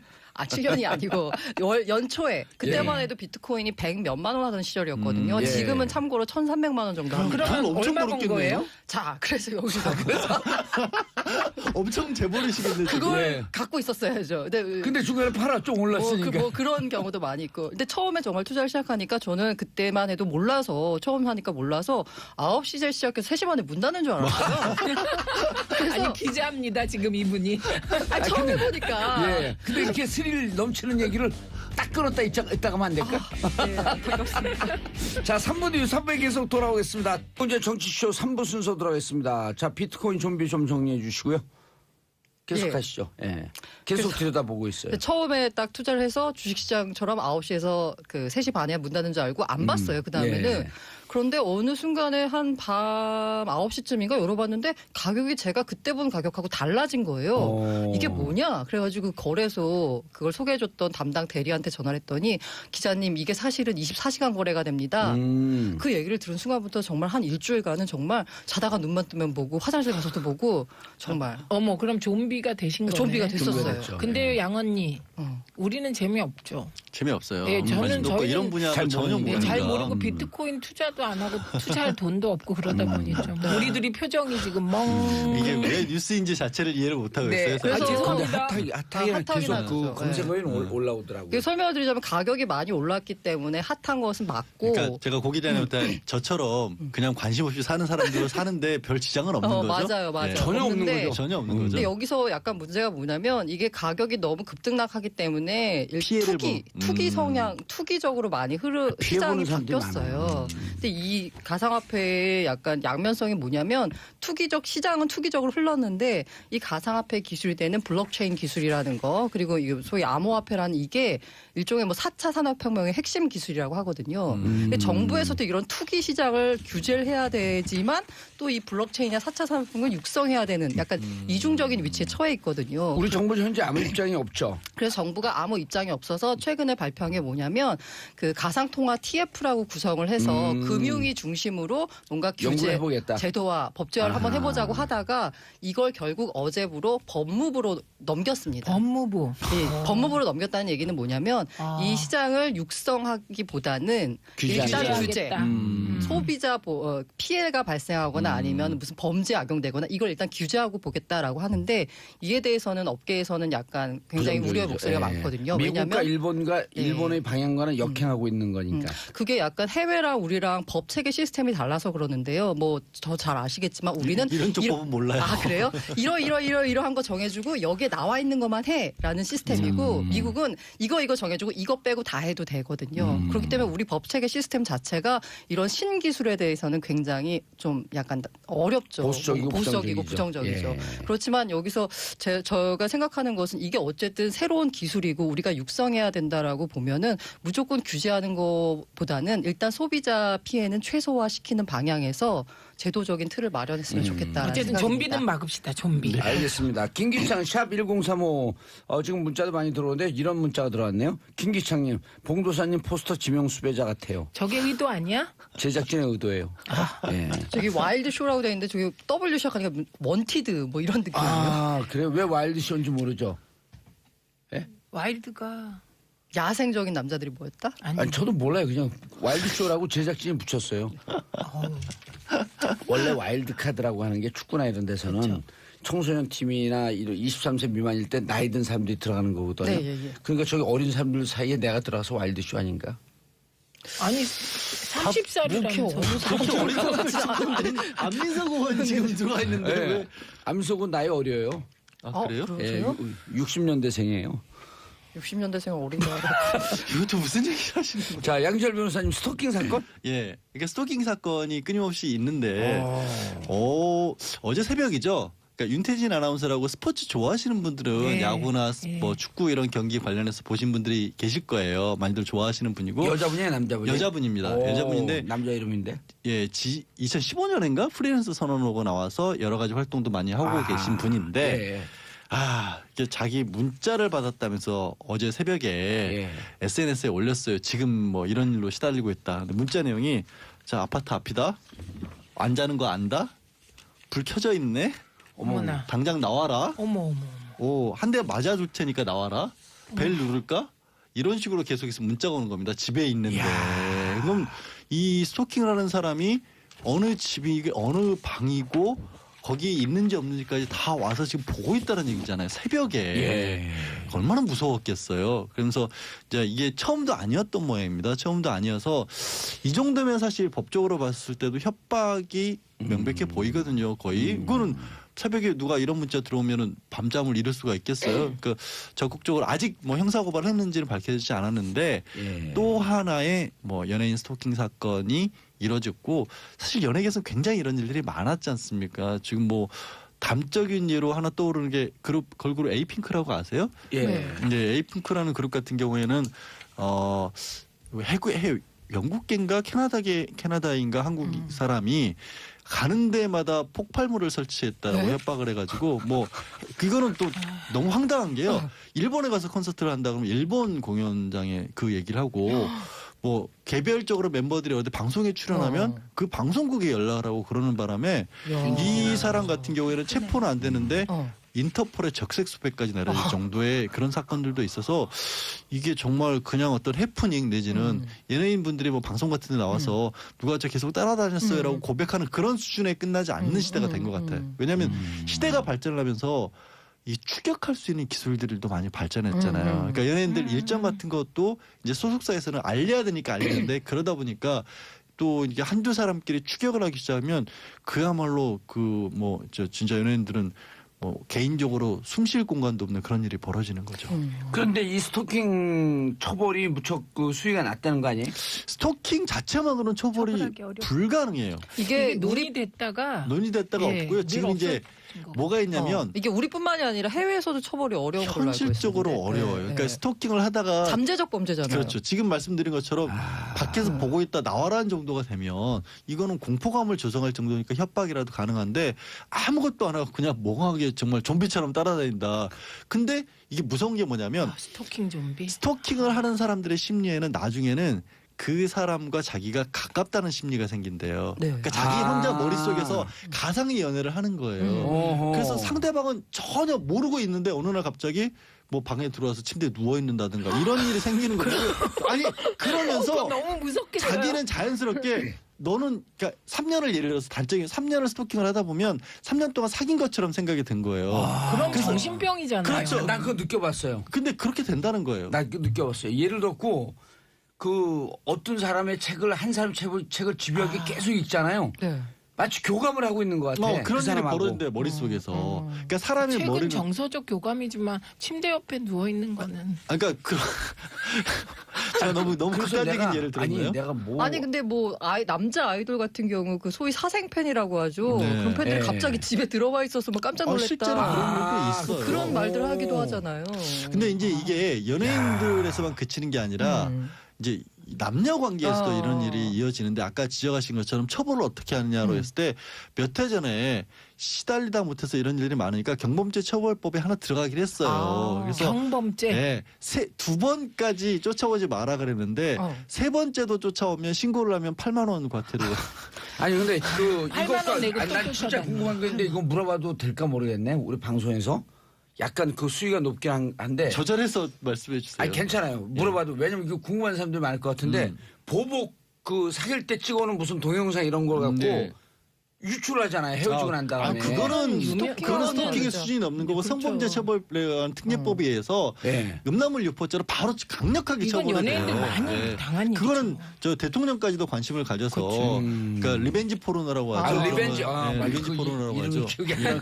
그래서 그건 영상이건 사진이건 근데 이거는 리벤지 포르노. 그렇게까지 확실한 범법 행위로 나가면 괜찮다는 게 막을 수가 있는데 그러니까 괜찮다는 게 그때부터 예, 확실히 예. 처벌이 가능한데 예. 지금 제가 말씀드린 것처럼 뭔가 일이 분명히 벌어질 것 같은데 일을 벌어지진 않고 그러니까 이 공포감은 엄청나게 들고 그래서 이거를 사람이 공포감을 느낄 정도의 수준이 되면 예. 실제로 사건으로까지 이어지기 전이라도 막아야 되지 않느냐 논의가 이루어져야 된다는 거죠. 조현주님 딸 둘을 키우는 입장에서 정말 무섭습니다. 누군가 지켜보고 있다는 게 소름 끼칩니다. 그런데 이런 부분에 대해서 이렇게 긴장감 높으면서 지난 정권 9년 동안 국민들을 샅샅이 지켜보고 있었거든요. 사찰하고 그렇죠. 그거 더 무섭죠. 그런 정권에 대한 분노가 더 커야 되는 그래서 거예요. 쫓아냈잖아요. 쫓아냈나요? 국민들께서 아니 먼저 정부는 전전 정부는 못 쫓아냈잖아요. 뭐 그럼 쫓아놓이죠. 어딘가 쫓아놓아야 될 거 아니야. 강도사님 예. 고정하소서. 그러면 그 현실적으로 예. 뭐 이런 스토킹 범죄를 막기 위한 방법은 없는 근데 건가요? 그러니까 이게 지금 윤태진 아나운서도 그런 방법을 취했는데 증거들을 일단 혹시 흔적을 남기거나 네. 이 사람들이 집에까지 들어오는 경우들도 있거든요. 없을 때. 그래서 집에 들어와서 괜히 이렇게 소파에 누워보고 앉아보고 그거 교감을 그런 식으로 하는 거예요. 막 스릴러 영화 같아요. 자택 침입 아니에요? 그거는 주거 침입이 되는 거죠. 주거 침입. 그러니까 예. 이런 식의 거를 찾을 수 있으면 일단 법적 조치를 취하시고 그렇지 않으면 그런 단계가 아니라도 경찰에 요청을 하거나 주변에 네. 좀 겁을 먹을 만한 어른들 있지 않습니까? 이런 사람들과 함께 있거나 해서 명백하게 초기에 경고를 주지 않으면 안 그치는 거예요. 이게 뭐냐면 초기에 경고를 안 주면 허락하는 거라고 착각해요. 그래서 상태가 점점 심각해질 수 있습니다. 야, 무섭다 근데 진짜. 저는요 이런 협박 받아봤어요. 제가 그때 이제 이런저런 거 막 폭로할 때 제 페북인가 네. 페북으로 네 딸 얼굴 알아. 네 딸 중2래매 이런 협박. 제가 2011년에 나 무슨 수로 네, 떴잖아요. 네. 그때 참 막 열광하는 사람이 있는 줄 알았죠. 네. 이 수구적인 사람들, 아주 극보수적인 사람들이 그렇게 말하고 다니면 애들 조심해야 돼. 그러면서 학교, 어머. 학년 이거 다 얘기하는 거예요. 그래서 그거 정말 조심하셔야 되는 게 누가 이제 문자도 보내주셨는데 특히 요즘에 SNS에 사진 같은 걸 올리면 위치 정보가 같이 뜨잖아요. 한 자기 다니는 데를 고스란히 공개를 하는 겁니다. 그래서 어떤 일이 벌어지냐면요. 제가 예를 들어 고란 기자님이 카페에서 뭐 케이크 사진이 예쁘냐고 찍었어요. 그러면 그 자리를 찾아가서 여기 고 기자가 앉았던 자리지 하면서 거기 사진 찍는 사람이 생긴다니까요. 그렇게 스토킹을 하는 거예요. 너무 무섭다. 아니 경험에서 나오는 아니, 그게 아니라 더 이상 하면 안 되겠어요. 아니, 꼭 그게 아니고 방법을 알려주는 느낌. 아니 저 스토킹하는 사람들은 기본이에요. 스토킹 ABC에서 입문 과정이에요. 입문 과정. 근데 너무 무섭다. 네, 그거 무섭죠. 무서워서. 그렇게 아이들 사진 특히 주의하셔야 돼요. 예. 해외 선진국에서는요. SNS에 아이들 사진 함부로 올리면 부모를 처벌합니다. 아동학대 일종으로 봐요, 사실은. 예. 아이 초상권 침해 거예요? 아이 초상권 플러스 범죄에 이거를 노출시킨다라고 봅니다. 아니 내가 우리 집사람하고 같이 찍은 사진을 SNS에 올렸거든요. 그러니까 누가 그 지적하더라고. 본인은 좋아서 올리지만 부인의 동의를 얻으셨어요? 그 내가 부부는 일심동체인데 그런데 지금 얘기한 그 말씀이네. 왜냐하면 그렇죠. 예. 부인도 원하지 않는데 노출시켜갖고 우리가 이제 뭐 노출시키고 사는 사람들이니까. 무서워졌어. 그런 게 의외로 예를 많잖아요. SNS는 특히 주의하실 게 너무 많습니다. 그것만 말씀드려도 1시간 넘게 말씀드릴 수 있을 것 그러네요. 같아요. 근데 고란 기자님, 네. 이 금연 아파트 과태료 부과한다. 확 넘어가시고. 바로 훅 떠와가지고 깜짝 놀라겠습니다. 그 11월 7일부터 금연 아파트 제도라고 도입됐거든요. 혹시 들어본 적 있으세요? 우린 빌라기 때문에 못 들어봤는데. 빌라도 뭐 공동주택에 해당하니까 뭐 가능합니다. 네. 이게 뭐냐면 아파트 등 공동주택의 거주민들의 동의로 단지 안의 일부 지역이 금연구역으로 지정된 아파트. 이건 금연 아파트라고 합니다. 금연 아파트. 그래서 세대의 절반 이상이 참여하면 금연 아파트로 지정할 수 있고요. 이게 지난해 9월 3일에 보건복지부의 국민건강증진법 개정안에 따라서 처음 시행됐고요. 이 복도 계단, 엘리베이터, 지하주차장 이런 공공기관에서 담배를 피우는 것이 금지됩니다. 그럼 어디 가서 피워? 거기서 담배 피우는 사람들은? 그래서 이웃단지 가서. 일부에서는 이게 집에서 담배를 피우거든요. 그러니까 자기 집 화장실에서. 근데 그래서요. 그러면 또 환기구 타고 다 환기 올라가잖아요. 그렇죠 올라와가지고 그래서 냄새 나요. 금연 아파트로 지정하니까 이제 집에서 담배를 피우거든요. 금연 아파트로 지정을 하니까 집에. 그래서 집에서 자기 담배를 집에서 피워도 되잖아요. 그러니까 내 집인데 내가 피우는데 무슨 상관이야라고 베란다로 지적하는데 올라가고 그렇죠. 목욕탕 환기구로 올라가고. 이렇게 해서 피해를 또 호소하는 분들이 계세요. 그래서 이에 대해서 이제 사회적 논의가 필요한 건데 이렇게 지적을 해서 이게 실제로 금지를 하면 이제 과태료를 10만 원에서 5만 원 이게 계도 기간이었거든요. 이게 10만 원에서 5만 원을 조정해서 매기는데요. 이제 지난달 7일에 시행령 개정안이 공포되면서 과태료가 본격적으로 10만 원 부과가 됩니다. 근데 현실적으로 이 과태료라는 게 사실 의미는 없어요. 왜냐하면 그 금연 아파트 51곳이 서울시에 지정이 됐는데 현재까지 설마 그 사이에 흡연 안 한 분이 있겠어요? 근데 단속 실적이 전무합니다. 아니 근데 고란 기자님, 네. 저는 궁금해서 그러는데 네. 금연 거리, 금연 장소, 그 우리나라 세계 최강이라 그러거든요. 아 그래요? 왜냐하면 프랑스도 거리에서 다 피고, 미국 뉴욕, 워싱턴 다 피우고, 일본 같은 경우는 지금도 식당에서 피워요. 아 그래요? 어깨가 다 붙어온다고 해서 담배 피거든요. 근데 이게 한 그 금연자, 네. 사회학자가 이런 지적을 해요. 네. 저게 전체주의적 산물인데 네. 왜 진보 진영의 그 자치단체장들이 금연거리 지정해놓고 경축 이런 거 하냐? 그 옛날에 군사 독재 정권에서 하던 시절에 하던 거다. 너무 금연이 많고 자기도 담배를 피우지 않지만 흡연자들의 권리도 중요한데 너무 과도하게 많이 해놓고 그 사회 전체적으로 너무 부추기는 경향이 있다. 그게요 순기능도 있고 역기능도 있는데 네. 규제라는 게 다. 예. 그런데 저는 개인적으로 아침에 머리 싹 감고 깨끗하게 화장하고 나오는데 앞에 남자분이 가다가 담배 훅 해갖고 머리에 담배 냄새 날 때 진짜 싫어요. 싫죠. 그리고- 아니, 그러니까 간접 흡연 때문에 그런 건데. 네, 맞아요. 근데 그게 좀 과도하다는 주장에 대해서는 어떻게 생각해요? 과도하다는 난 주장. 전체주의적 산물이다라고 하니까 딱 가슴에 오더라고. 전 담배 안 피거든요. 네. 그거는 저도 상당 부분 공감하는 게요. 저는 몰랐던 게 그 정부에서 계속해서 금연 정책을 많이 펴고 있으니까 네. 실제로 담배 피우는 사람이 굉장히 적을 줄 알았어요. 근데 많죠. 올해 통계를 보니까 줄지 남성의 않았어요? 경우는 40%가 여전히 유지가 되더라고요. 근데 그럼 대한민국 남성의 40%가 여전히 하는 좋은 일이고 나쁜 일이고 그런데 정책을 보면 너무 일률적으로 확 막아버리거든요. 다 그러니까 먹어버렸어. 숨통을 이- 안 터주고 막는데 거기에 반발을 하래요. 이거 되게 신기한 일이에요, 사실은 진짜. 그게 에티켓으로 해결할 그렇죠. 일이. 그렇죠. 그리고 비흡연자 입장에서는 사실 길거리에서 담배 피우는 것도 뭐 그게 전체주의 산물이라고 하는데 어떻게 보면 이제 공익? 그러니까 이게 공익이라는 건 그것도- 이제 뭐냐면 헌법재판소에서 그걸 두 개를 담배를 피울 권리, 담배를 싫어하는 권리로 맞아요. 싸웠는데 맞아요. 이게 그 싫어할 권리를 더 중요하게 인정을 해준 건 맞아요. 맞아요. 그런데 이제 봉도사님이 지적한 거는 그거를 시행하는 방법이 네.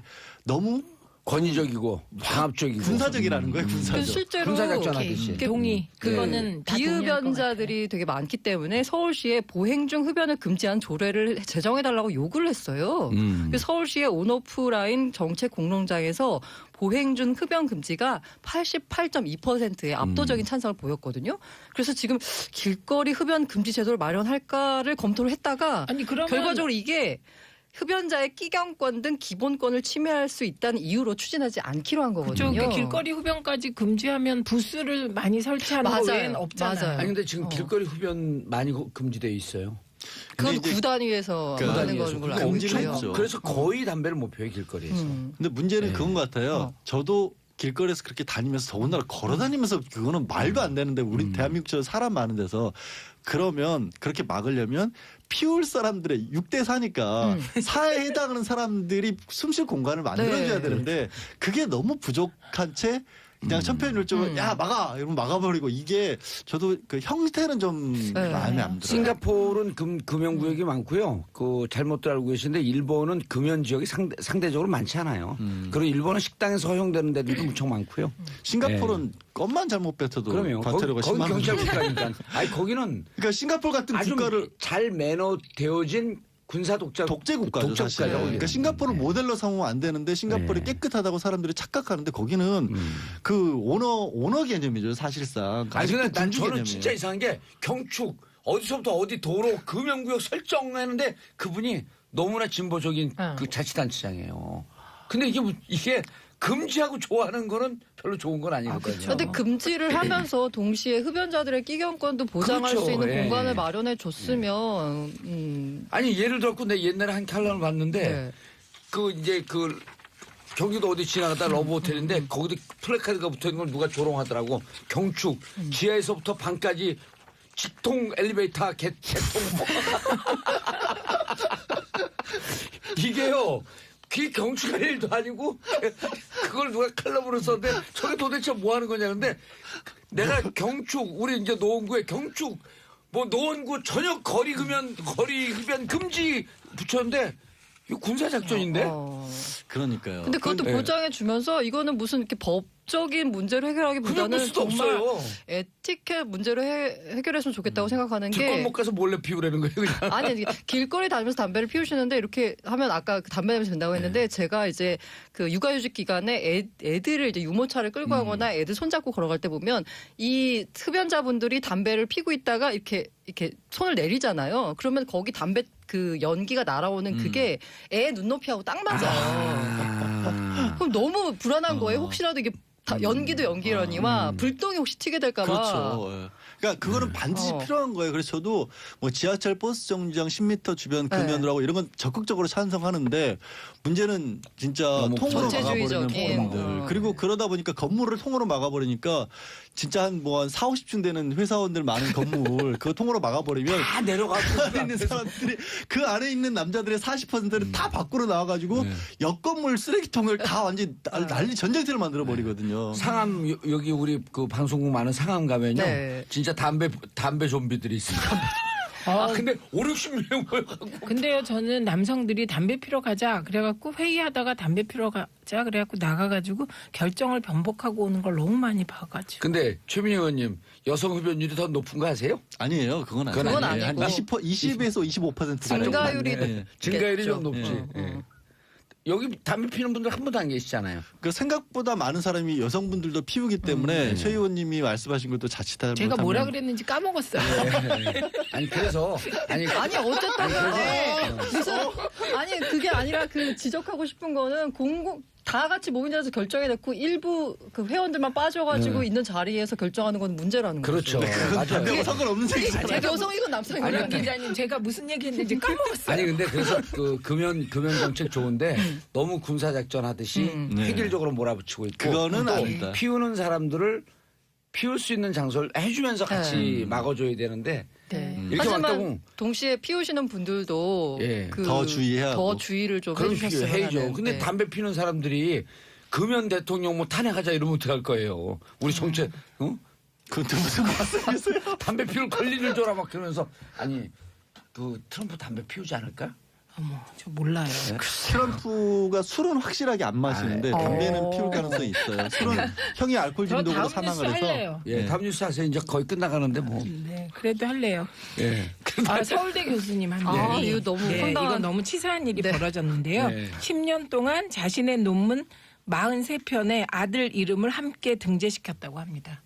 오. 그러니까 이 아들은 아들이 엄청 똑똑한가 봐요. 예, 중고생들인데 네, 천재인가 그런데 봐요, 천재. 아인슈타인. 이 교수가 어떻게 해명을 했냐면 자주 연구실에 와서 거들어서 연구원이 이름을 넣어준 거다 이렇게 얘기했는데 저도 가서 거들고 싶네요. 예, 경찰이 내사를 받자 사직서를 제출한 상태인데요. 예. 처음엔 이 서울대 교수 혼자 끔찍하게 자식 사랑을 하는 줄 알았더니 그게 아니었습니다.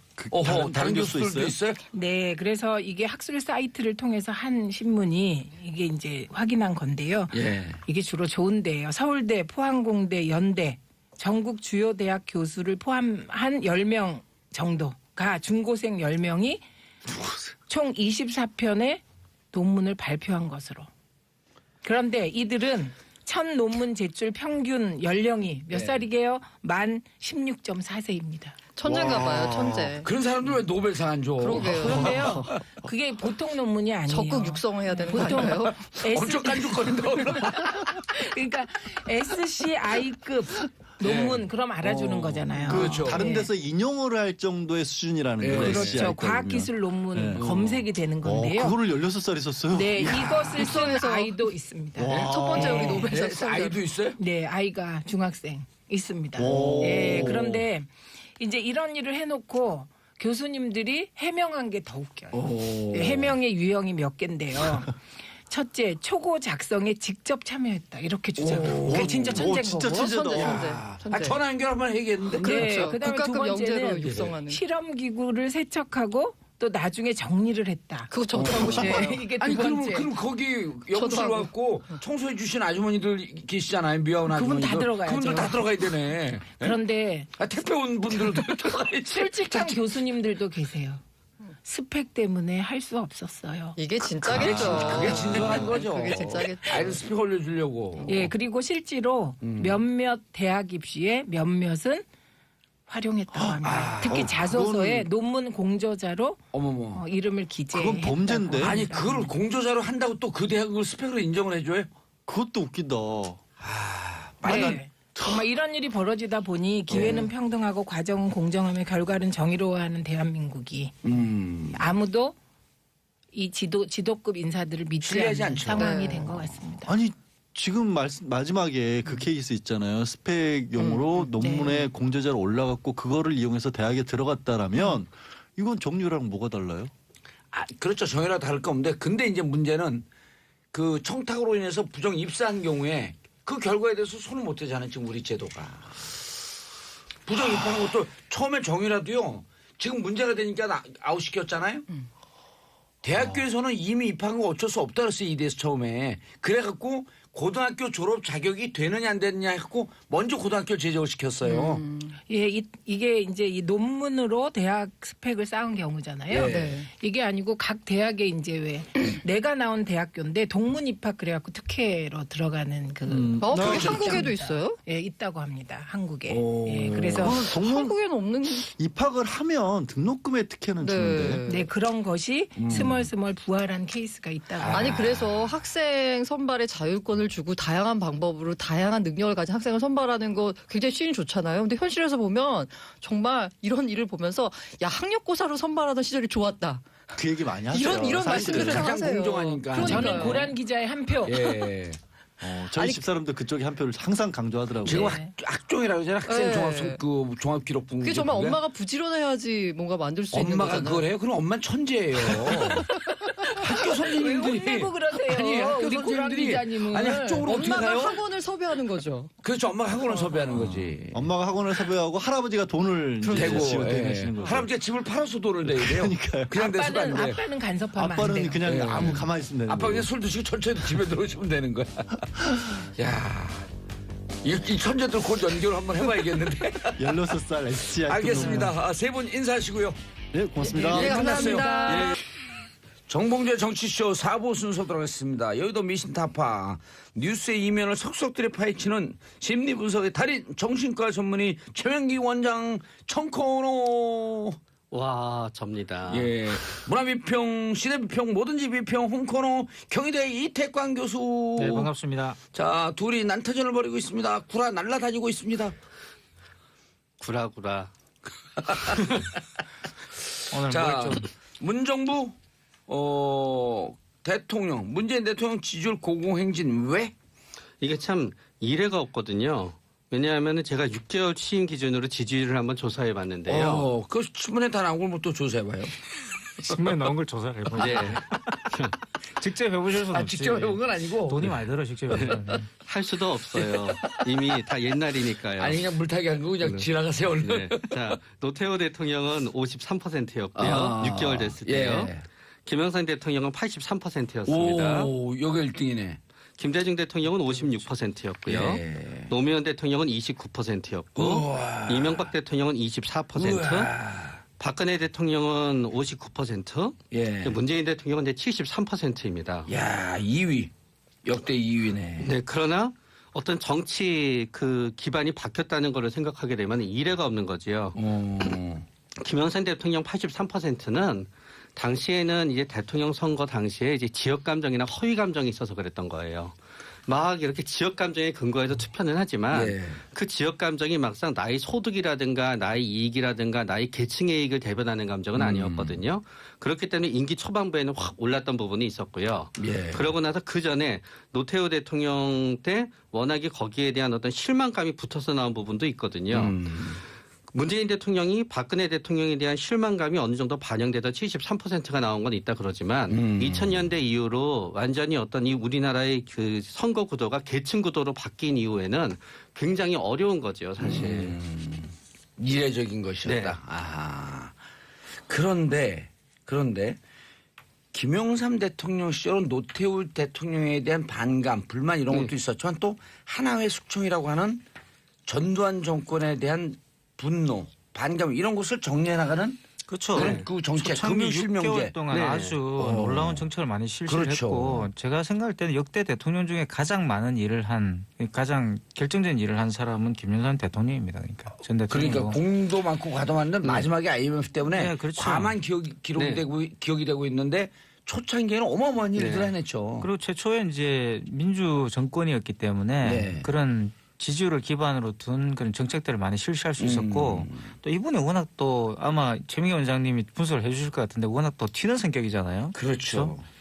결정을 하면은 그냥 참모진도 잘 모르고 그냥 혼자 와가지고 그냥 기자들 앞에서 그냥 발표해버리고 이런 사람이잖아요. 대단한 또 그 이 집중력도 있어요. 그래서 그리고 또 이제 대중의 사랑을 받고 자란 그런 특이한 어떤 성격들 때문에 대중의 지지율에 대한 굉장히 민감한 그런 반응들이 이 김영삼 전 대통령이 있었습니다. 그러다 보니까 상당히 그런 정책을 많이 하게 되죠. 가장 낮았던 분이 보니까 이명박 대통령의 6개월 때 24%. 그럴 때 이제 그 미국산 쇠고기 수입 개방, 그 원령. 저는 이것도 이제 이명박 전 대통령 지지율이 왜 이렇게 확 떨어지게 됐냐면 물론 이명박 지지자들이나 그 당시에 정부 관계자들은 잘 뭐 이해를 못하시고 계속 시민들의 뭐 이 부안 애동 이런 걸 자꾸 지적하시는데 우리나라 사람들은요 유권자든 뭐든 간에 거짓말하면 안 됩니다. 그러니까 이명박 대통령이 전 대통령이 그 당시에 거짓말을 했죠. 쇠고기와 관련돼서 수입과 관련돼서 협상을 분명히 이 유리하게 끌시다고 이야기를 해놓고 가서 전격적으로 다 수용하고 와버렸잖아요. 아니 그러니까 노무현 정부 시절에 특히 그 뼈, 그렇죠. 골수 뭐 등등에 대한 뼈 수입하지 않기로 하고 그다음에 30개월 미만만 수입하기로 하고 그렇죠. 이걸 갖고 전격적으로 다 풀어버린 거 아니에요? 그러니까 이명박 전 대통령은 그거 가서 자기들에게 유리하게 하고 오겠다라고 약속을 하고 갔었어요. 우리 국민에게 유리하게 하겠다. 그리고 또 우리 다 내주고 국민들의 건강권을 생각하겠다. 그러고 갔는데 다 내주고 온 거 아닙니까? 그냥 거짓말을 한 거죠 거기에서. 거기다 하나 더 하면은 사태가 이렇게 됐을 때 제가 잘못했습니다 해야 되는 건데 광우병 사태가 났을 때 국민들 당신이 무식해서 그런 거야. 내가 광우병에 대해서 제대로 알려줄게. 이런 식으로 국민을 가르치려고 들면서 싸우면서 달라지게. 그 당시에 그랬죠. 왜냐하게 되면 소고기 안전에 더 열받는데. 내각 전보다 소고기 먹어봐. 소고기 먹어도 우리 안 죽어. 심지어는 소고기가 우리 안 죽는다는 거 쇼도 가르쳐줄게.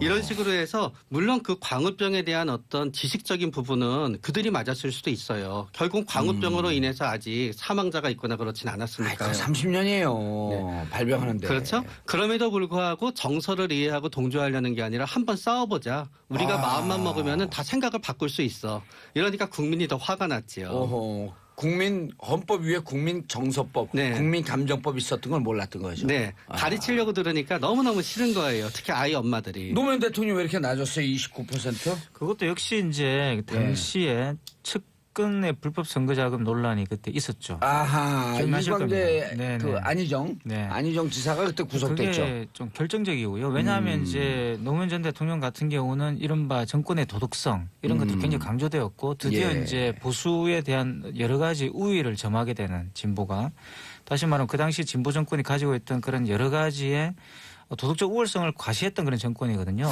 이건 어떻습니까? 그때 당시에 그 대북 송금, 김대중 정부 시절에 대북 송금한 문제를 갖고 수사를 해야 된다 말아야 된다 양론이 있었지만 진보진영 내부에서는 해서는 안 된다. 통치행위로 봐야 한다. 그것도 여러 가지 논란이 가능한데 저는 노무현 정부의 논리에 따르면 대북 송금을 하는 것은 당연한 거였다고 봅니다. 왜냐하면 노무현 전 대통령이 이거죠. 전공법으로 가는 것이었고 합리화를 해야 된다. 그 깨끗한 어떤 바탕을 만드는 것이 더 중요하다. 이런 것이었어요. 그래서 투명하게 만들고 노무현 전 정권이 가장 중요한 제가 볼 때는 모티프는 제가 볼 때는 투명성이었어요. 투명성을 확보하는 것이었고 정직한. 그렇죠. 정직성이었고 그런데 이제 그게 불법 선거자금 문제가 불거지니까 이제 역풍을 맞은 거죠. 알겠습니다. 오늘 두 분 합이 그냥 기가 막혀요. 준비를 좀 많이 해오신 모양인데. 평소에 생각하던 거라서 그렇죠. 그래요? 아니면 이거 제 말뜻은 평상시에 준비를 안 해오셨다. 동생님 의견이 다르지 않을까요? 예. 자, 최명기 원장님. 네. 고공행진 분석. 전 첫 번째는 북한이 도와주고 있는 측면이 있어요. 북한 어떤 의미에서 북한이 핵 위기를 갖다 일으키는 거는 문재인 대통령의 지지율에 문재인 대통령의 지지율에 어떤 안 좋은 영향을 미칠 것 같지만 사실은 북한이 이렇게 세게 나오기는 하는 문재인 대통령도 북한에 세게 나갈 수밖에 없어요. 그렇기 때문에 북한에 대해서 강경한 입장을 취할 수밖에 없게끔 북한이 만들어주기 때문에 문재인 대통령을 안보적인 이슈로 인해서 문재인 대통령을 거부하던 사람들이 거부할 명분이 없어지는 거예요. 사드도 배치했고 교전 수칙도 얘기하고 북한에 대해서 상당히 군이 강화가 되거든요. 대신 이제 이 부분은 나중에 오히려 역으로 북한이 유화적으로 나오게 되면 그때는 빠지게 돼요. 갈등이 일어나게 되면서. 북한과 이 시점에 대화를 해야 돼. 대화를 한다네. 대화를 하니까라고 이탈될 수는 있겠지만. 아니 북미 간에 먼저 대화를 하게 되면 우리 또 쫓아오면 되니까. 그렇게 되죠. 네. 두 번째는 이제 아까 이전에 이제 노무현 전 대통령도 이 지지율이 떨어졌었던 이유가 대북 송금을 하면서 호남에서 지지율이 많이 맞아요. 이탈됐었어요. 비슷하게 문재인 대통령이 후보 시절에는 예. 새정치연합이 있었을 때는 호남에서 지지율이 많이 이탈하다가 보니까 대선 주자 지지율이 올라가는 데 한계가 있었거든요. 그런데 대통령이 된 다음에 5.18을 갖다 확실하게 재조사하고 있는 거예요. 예. 그러다가 보니까 호남 지지율이 어느 정도 유지가 되는 거예요. 유지가 아니라 이제 83%가 나와요. 네. 제가 여론조사 기간을 갖고 있잖아요. 네, 진짜 그 전부 다 당시에 안매장을 했었던 곳을 갖다 지금의 하나하나 전부 다 뒤지고 전부 다 다시 발굴하고 있잖아요. 문화재 틈을 이용해서. 그거 왜 노무현 대통령이 안 하셨을까? 진상 규명을 하는 것이 우선이냐 보상이 우선이냐였는데요. 예. 사실 이제 보상 우선으로 갔던 거죠. 그거는 뭐 왜 안 했을까라기보다는요. 그 당시에 어떤 분위기가 그랬다고 보셔야 됩니다. 네. 그러고 나서 김정숙 여사의 활약이 있어갖고 여성표를 갖다 사실은 문재인 대통령의 지지가 나오지 않는 곳에서 여성표의 지지를 갖다 얻어낼 수 있는 거예요. 여성표의 지지가 두 번째. 세 번째네. 그게 호남 지지율까지 끌어올리고. 근데 북한이 도와줬다라고 하는 것은 이제 안보에 대해서 분명히 입장을 만들었다라고 하는데 북한이 그럼 미국도 도와줬고 무기 많이 팔아먹었어요. 350억 달러. 또 아베도 도와갖고 집권 2기에 들어가게 했어요. 북한이 다 도왔어요. 참 역설적이네요. 그죠? 아니 그럼 우리가 지금 셋이 앉았고 북한을 찬양 고무하는 거예요? 국가보안법으로 다 구속돼요? 근데 북한도 사실 지금 정국을 좀 이용하는 게 있죠. 만약에 이제 힐러리 클린턴이 만약에 대통령이 됐다. 예. 그럼 북한이 저렇게 하기 굉장히 곤란할 겁니다. 왜냐하면 계속 그 힐러리는 미사일 쏴대기가 좀 곤란했죠. 힐러리는 기본적으로는 이제 냉전 체제를 재구축하는 데 목적이 있었기 때문에 상당 부분 만약에 했을 경우는 지금과 다른 상황이 전개됐을 수가 있어요. 근데 트럼프는 사실 실질적으로 대북 정책에 대해서 안이 없거든요, 이 사람은. 오직 국내 정치에 트럼프는 국내 정치에 관심이 많은 국내 정치예요. 정치를 좀 이렇게 반올림하려고 그렇죠. 지금 쓰는 그리고 지지율은 또 바닥이고. 예. 이러니까 사실 어떻게 보면 뭐 샌드백인 거죠, 그러니까. 트럼프 북한 김정수 여사 지지율이 문재인 대통령 지지율을 넘어서기도 해. 영부인 인기가 영향을 미쳤을까 했는데 제가 갖고 있는 여론조사 기관에 따르면 이게 실질적으로 많은 영향을 미쳤다고 하더라고요. 저는 긴장했었어요. 왜냐하면 실질적으로 많은 영향을 미치지 않는다고 해서 제가 틀릴까 봐. 아니. 왜냐하면 김정숙 여사의 지지율이 문재인 대통령 국정수행 지지보다 넘어가는 경우가 많아요. 네. 왜냐하면은 이렇게 발로 뛰면서 열심히 일하는 탈권위적인 대통령 영부인이 처음인 거예요. 그랬나요? 네. 물론 뭐 현장에도 가고 그렇긴 하지만 대통령보다 이제 앞서 모습 존재감을 과시했던 분은 이제 유경수 여사 이외에는 없죠. 그러나 유경수 여사도 실질적으로 고무장갑 끼고 수해 현장에서 일을 하거나 그런 건 아니었었던 거잖아요. 그런 분은 아니었어요. 네. 그런 다음에 수해 현장에서 우리 집사람도 일 잘하는데. 만약에 조사님께서 대통령이 되신다고 가정하게 되면 아내분의 덕을 크게 보실 거예요. 저는 무슨 자격이 없어요. 예언자의 자세로 저는 자격이 없어요. 근데 우리 집사람이 송지영이야 이름이. 송지영 부인. 그건 또 무슨 소리야? 그치 영부인이니까. 아니 본인이 영부인인데 그런 자격이 없다는 건 그 뭐 남편을 바꿔야 되나? 이건 뭐 이상한데. 이태강 교수 레이저 맞고 싶어요. 그래가지고 되게 그 다른 모습을 보였고 요번에 이제 그 차례 설 설이 아니었죠. 추석 때 그 차례 그렇죠. 그런 모습도 그렇고 그러고 나도 의외로 그러면서도 옷을 입는다든가 그럴 때도 나름대로 이렇게 너무 튀지 않으면서 품위 있게 옷을 갖다 입고 그런 부분도 있고요. 또 굉장히 적극적인 부분이 있다가 보니까 우리가 기존에 생각했던 어떤 영부인의 권위적인 모습과 많이 다른 모습이 있다가 보니까 이 부분에 있어서는 문재인 대통령의 지지율이 나오지 않을 것 같은 곳에서도 영부인은 저래야 돼라는 게 굉장히 부유층부터 시작해서 굉장히 보수층까지 전부 다 골고루 나오고 있는 거예요. 근데 저는 이제 그 좋아 보이는 게 소탈한데 음식이나 뭐 이런 걸 만드는 거 보면 아마추어인데 전문가예요. 그렇죠. 그러니까 저 평상시에 무척 남편 내조도 잘하면서 아주 열심히 살았다라고 하는 것에 반증이거든요. 네. 그러면서 또 굉장히 사람을 갖다 좋아하는 분인 것처럼 전 느껴져요. 그렇기 때문에 누군가 문재인 대통령의 집에 가거나 방문하게 되면은 꼭 뭔가 밥을 얻어먹고 뭔가를 얻어먹고 뭐를 해서 나오게 되지 그냥 내보내는 법은 없으셨다 그러시더라고요. 얻어먹으면 김영란법 위반 아닙니까? 네. 해드리는 밥은 드셔도 되지 않나요? 그래요? 잘 모르겠다. 근데 어쨌든 뭐 제 생각은 이건데요. 예. 물론 이제 그런 북한에 대한 입장과 또 영부인 효과, 예, 호남 지지율 뭐 등등도 있지만 호남 지지율이야 이제 뭐 사실은 이제 진보 쪽에 어떤 표를 다지는 예. 그런 효과가 있었다고 한다면 북한하고 이제 김정숙 여사 효과라는 것은 제가 볼 때는 이제 상당히 보수 표들에 대해서 특히 중도 보수들 있죠. 그러니까 박근혜 전 대통령에 실망했던 그리고 박근혜 전 대통령에 표를 던졌던 많은 여성 유권자들에게도 상당히 큰 그런 영향력을 미치고 있다는 생각이 듭니다. 하지만 저는 이제 그거는 그냥 상수라는 생각이 들어요. 상수고 왜냐하면 박근혜 전 대통령 가만히 생각해 보시면 계속 그 고공행진을 했거든요. 그러니까 50몇 지금 와서야 뭐 이제 문재인 대통령보다야 떨어지지만 사실은 박근혜 전 대통령도 상당히 높은 50% 지지율이었어요. 높은 거였어요. 예, 지지율이었고. 근데 그때도 보면은 뭐 박근혜 전 대통령 뭘 잘해가지고 50몇 프로가 나온 게 아니에요. 이게 대단히 중요한 포인트라 저는 보는데 지금 저는 문재인 정부도 대단히 비슷하다 봅니다. 그냥 대안이 없다는 거죠. 문재인 대통령만한 정치인이 없어요. 아하. 야당만 그런 게 아니라 민주당 쪽도 마찬가지예요. 문재인 대통령을 대체할 만한 사람이 없다는 거죠. 그러니까 예를 들어서 민주당 쪽에서도 예를 들어서 뭐 문재인 대통령만한 어떤 그런 뛰어난 어떤 정치 역량을 보여주는 정치인이 있다 그러면 거기 분산될 수도 있어요. 하지만 뭐 민주당 포함 또는 뭐 지리멸련 보수는 말할 것도 없고 문재인 대통령만한 정치인이 눈에 안 보이는 거죠 지금. 그러니까 과거에 예를 들어 과거 같으면 이런 겁니다. 어떤 대선을 거치고 나면 거기에 같이 나왔던 라이벌 후보들이 있잖아요. 그 후보들이 사실은 견제 세력이 되는 거고 그 후보들이 당선된 대통령과 라이벌 관계를 형성하면서 지지율이 왔다 갔다 하게 되는 거거든요. 그런데 지금 같이 문재인 대통령과 라이벌을 했던 그 후보들이 제대로 이 모습을 두각을 나타내는 정치인이 아무도 없어요. 뭐 안철수 전 후보도 마찬가지고 뭐 유승민 전 후보도 마찬가지고 좀 뚜렷하게 어떤 존재감을 과시하고 있는 후보가 없다는 겁니다. 이게 저는 결정적이라 보고 그래서 새로운 인물이 나오기 전까지는 저는 이 지지율은 계속 갈 거다. 새로운 대안이 부상하기 전까지는. 대척점이 없다. 예, 없어요. 그러니까. 비교 대상이 없잖아요. 그러니까. 이거 아주 예리한 분석인데 오늘 두 분들 그냥 그 분석이 예리한데요.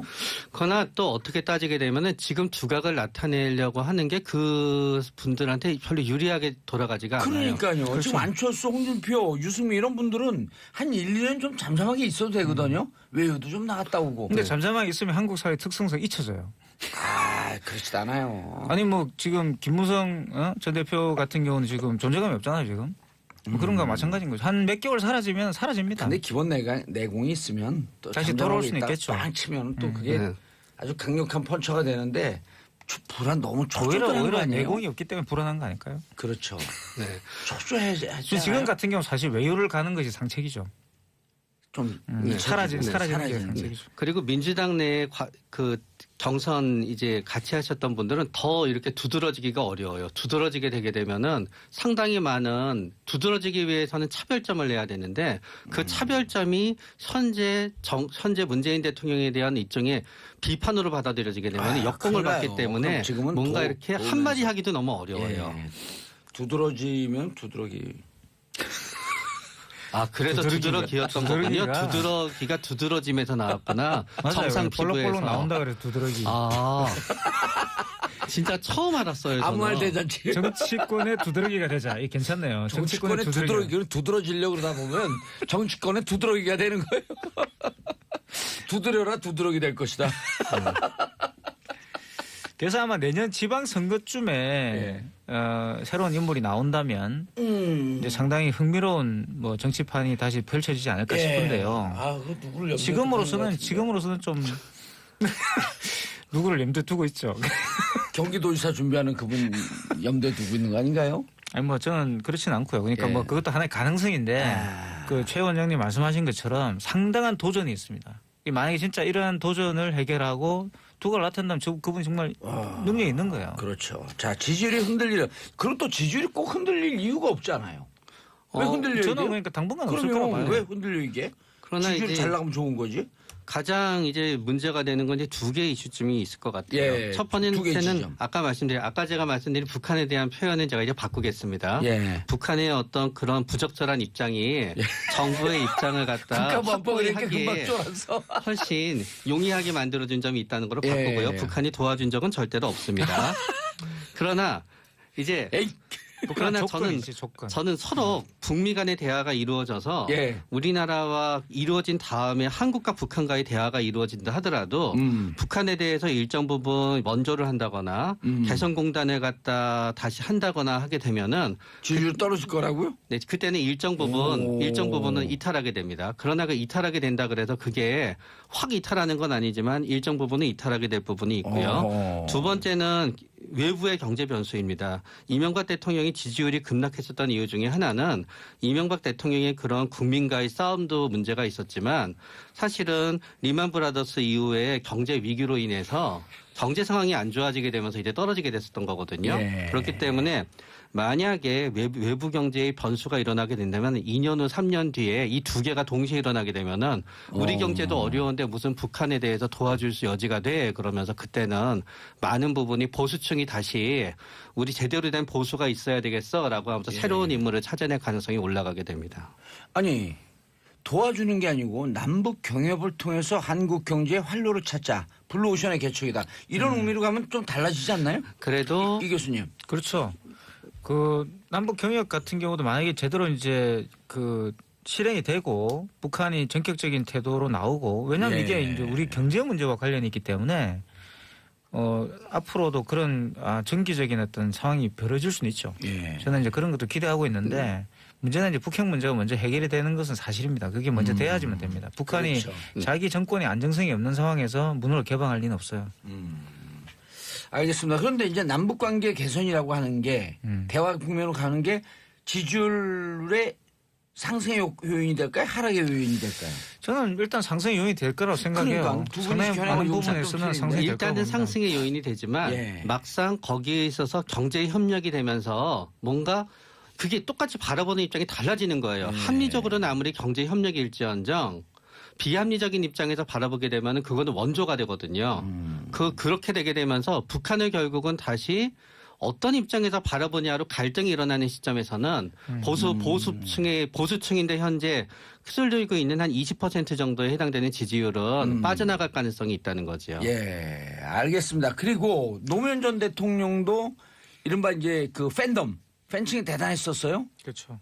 그런데 지금 문재인 대통령도 처음에는 그렇게 강하지 않더니 달빛 기사다 이라든지 이 어마어마한 지금 팬층이 만들어졌는데 문재인 대통령과 노무현 대통령 팬층이 지지율에 반영되는 차이가 좀 난 것 같아요.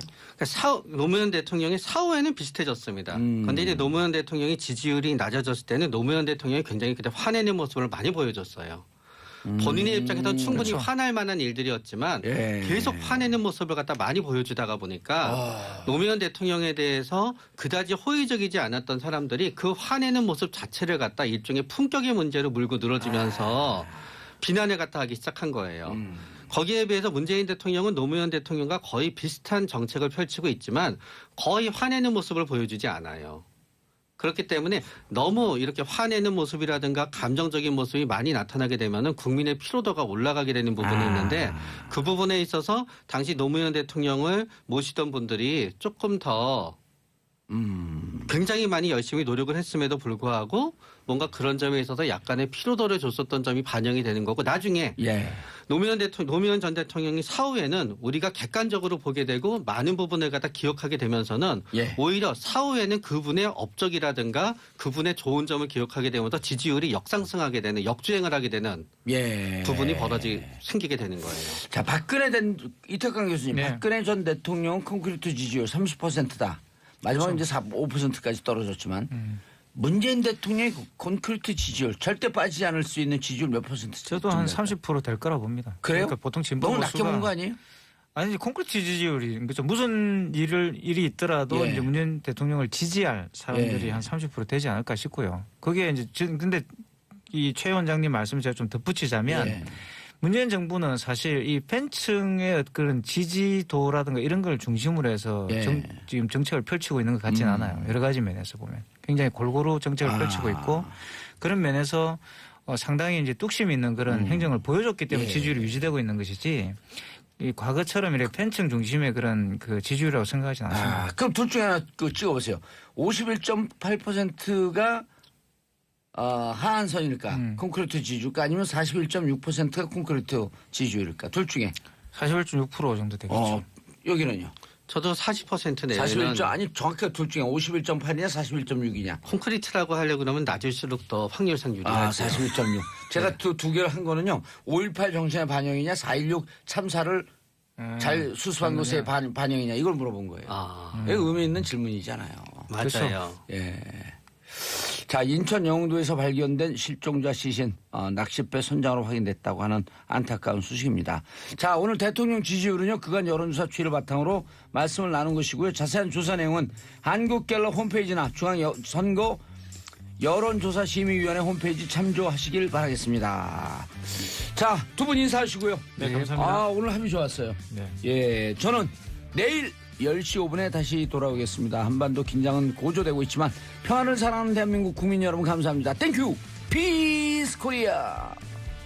선임 고문이 한 행사에서 이렇게 얘기합니다. 미국 대사관을 텔아비브에서 예루살렘으로 이전하는 문제는 대통령이 결정한다. 아직 여러 다양한 사실을 살펴보고 있다라고 이야기를 했습니다. 실제로 이런 관측을 두고요. 가자지구를 관할하는 팔레스타인 무장정파 하마스가 성명을 내서요. 이 음모가 통과되지 못하도록 봉기를 선동하라라고 촉구해서요. 여기도 위기가 고조되고 있습니다. 곳곳이 위기가 지금 고조되고 있는 겁니다. 그리고 또 무기 팔아먹으려고. 뭐 그렇다고 봐야겠죠. 예. 이 장사꾼 이거 어떡하나 이거 진짜. 실제로 이스라엘 이야기를 조금만 더 드리면요. 건국이 1948년이니까 건국 2년 뒤에 1950년 예루살렘을 스스로 수도로 선포를 했는데요. 1967년 6월 6일 전쟁입니다. 예루살렘 동쪽까지 점령한 뒤에 예루살렘 전체가 자국 수도라고 주장은 하지만 팔레스타인은 동예루살렘을 자신들이 세울 국가의 수도로 여기고 있습니다. 그래서 중동 국가들은 이 문제에 대해서는 타협을 하지 않고 있고요. 이것은 중동의 화약고로 작용할 듯합니다. 왜 또 거기 갖고 미국 사람들 진짜 반성이 돼 이런 사람들 대통령으로 뽑아놓고. 그렇죠. 예. 아니, 우리 방송 듣거나 말거나 번역도 통역해갖고 주고 뭐 외교 문제 삼았고 또 무기 팔아먹으라죠. 우리한테 팔아먹으면 무기 이것만 팔아먹어도 돼요. 새총만 팔아먹으면 돼. 우린 새총으로도 잡히는 하찮은 존재들이니까. 자, 마지막. 예, 하나만 간단하게 좀 말씀을 드리면. 끝났네, 근데. 아, 그런가요? 예, 그래도 하세요. 예. 그 특수학교 있잖아요. 예. 그 강서구에서 특수학교 설립과 관련된 공청회에서 예. 무릎을 꿇는 이런 좀 가슴 아픈 일이 있었는데요. 김상곤 사회부총리 겸 교육부 장관이 어제입니다. 예. 특수교육 대상자가 10년 전에 견줘서 25%나 늘었어요. 예. 그래서 그럼에도 불구하고 지역 주민 등의 반대로 특수학교 설립이 쉽지 않다. 그래서 좀 대폭적으로 좀 예산을 늘리겠다라고 발표를 했습니다. 그 규모를 간단하게 좀 말씀을 드리면 내년부터 5년간 장애 학생을 따로 교육하는 특수학교를 22곳 이상 새로 짓고요. 장애 비장애 학생이 함께 교육받는 특수학급도 1250곳을 마련하기로 했습니다. 예, 알겠습니다. 특수학교 좀 많이 설립을 해야죠. 예, 예. 서로 어울려 사는 좀 그런 그러네요. 분위기가 되었으면 좋겠습니다. 예, 알겠습니다. 하호영 기자 인사하시고요. 예, 감사합니다. 한겨레 예. 20일 하호영이었습니다. 저는 광고 듣고 2부 순서 돌아오겠습니다. 채널 정봉재 정치쇼 2부 언니 뉴스. 여성의 시각, 엄마와 언니의 시선으로 뉴스를 고르고 분석해 드립니다. 어머. 언니 뉴스 세 분 나와주셨습니다. 어머 왜 그러세요? 왜요? 언니 뉴스. 안녕하십니까? 봉수사님 안 계셔서 갑자기 자동 AI 예, 인공지능 진행자로 바뀐 모양입니다. 양재입니다. 두 명 낚였어요. 소개하지 않았는데 네, 들어왔어. 들어왔어. 자, 최민희 의원님 자리하셨습니다. 안녕하세요. 예. 양지열 변호사님. 예, 안녕하세요. 예. 사람들이 계속 물어요. 진짜. 맞습니다. 진짜 남자 맞습니다. 남자처럼 목소리 하는 여자 처음 봤다고. 엄마, 어머머. 어제 알아보시고 또 이렇게 사진같이 찍어달라는 분도 계시더라고요. 정치쇼에서 봤다고. 그래요? 네, 정치쇼에서 봤다고. 와, 네. 이젠 스타 반역. 아니. 자, 고란중앙일보 기자님. 네, 안녕하세요. 예. 왜 노래를 노래를 하세요? 오늘은 안 하세요? 아니, 왜냐면 다른 생각하느라고. 아. 어떤 분이 고란 기자님이 엄청 유명한 분이래. 저한테 그렇죠. 예. 문서 체계로 만들어 놓은 거예요. 예, 법원이 그 점도 반드시 고려를 해야 할 것 예. 같습니다. 예. 좀 더 설명을 드리면은요. 지금 오늘 소환되는 김 전 기획관은 군 형법상의 정치관여 위반 혐의입니다. 그리고 조금 더 설명을 드리면 김태효가? 예, 김태효가요. 예.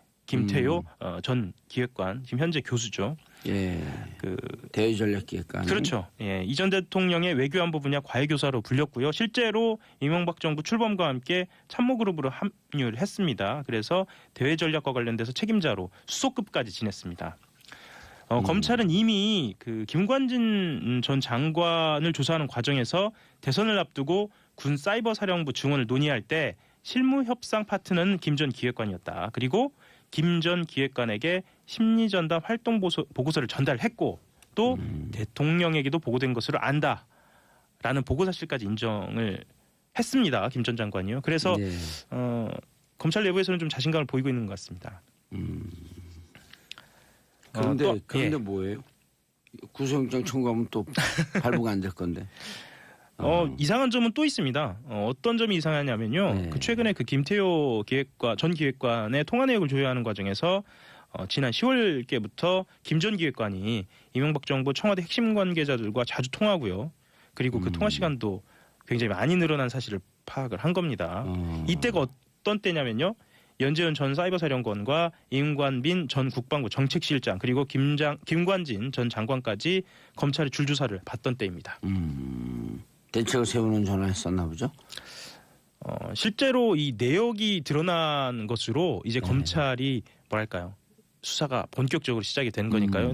그 내용에 대해서는 좀 더 들여다봐야 할 것 같습니다. 알겠습니다. 자, 맥메스터 외교안보 보좌관. 예. 감성으로 비춰지죠. 그렇죠. 그런데도 무척 중립적으로 예. 백악관 외교안보 보좌관이죠. 그렇죠. 미 백악관 국가안보보좌관인데요. 국가안보 보좌관. 예. 북한의 ICBM입니다. 예. 화성 15형 발사 이후에 미국 내 분위기가 허버트 맥메스터 미 백악관 국가안보보좌관의 입을 통해서 좀 전달이 되고 있는데요. 예. 좀 무시무시합니다. 그 북한과의 전쟁 가능성이 매일 증가하고 있다라면서 긴장을 좀 끌어올리고 있어요. 그리고 무력 충돌에 이르지 않고 이 문제를 해결할 수 있는 방법들이 있다. 이걸 전제하면서도 시간이 많이 남아있지 않다라고 이야기합니다. 예. 그리고 저는 이 부분이 굉장히 인상적인데요. 군사 옵션과 관련돼서 서울을 겨냥한 북한의 재래식 방사포와 로켓을 고려하면 위험이 없는 군사 행동 방법은 없다 이렇게 얘기를 했어요. 그러니까 이게 좀 풀어 설명을 하면 우리가 반드시 우리 스스로 평화를 좀 지켜야 할 필요가 있다. 예. 막 이런 생각을 또 하게 하거든요. 아니 그리고 서울이 일정 정도 피해를 감수하면서 군사작전을 하겠다라고 하는 함의가 있는 거 아니에요? 그렇죠. 그러니까 이게 대단한 협박입니다. 네. 그리고 좀 어떤 방식으로, 그러니까 어떤 뜻을 가지고 이렇게 이야기를 했는지 좀 해석을 할 필요가 있는데요. 첫 번째는 이렇게 이야기를 하면서 일본이나 한국 다른 국가들이 자체적으로 핵무장할 가능성까지 이야기를 했거든요. 예. 이것은 중국한테 대북 유류품 제품 공급 축소하고 해상 차단 동참을 이끌어내는 게 압박이로 보이고요. 중국을 제일 두려워하는 보면은요. 2012년에서 13년 댓글 개입을 수사했던 서울 수서경찰서장의 후임까지 관여한 겁니다. 수서경찰서면 그 누가 지금 국민의당 의원? 예.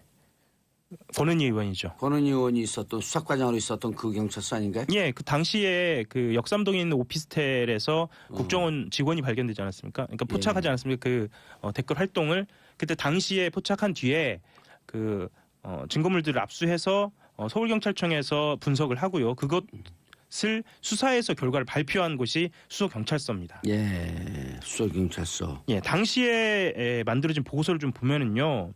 그 국정원이 이광석 수서경찰서장 후임 인사를 언급하면서 잔불 정리를 확실히 할 사람 후임자로 앉혀야 한다. 이런 보고서를 작성하기도 했고요. 불이 났나 보죠, 어디에?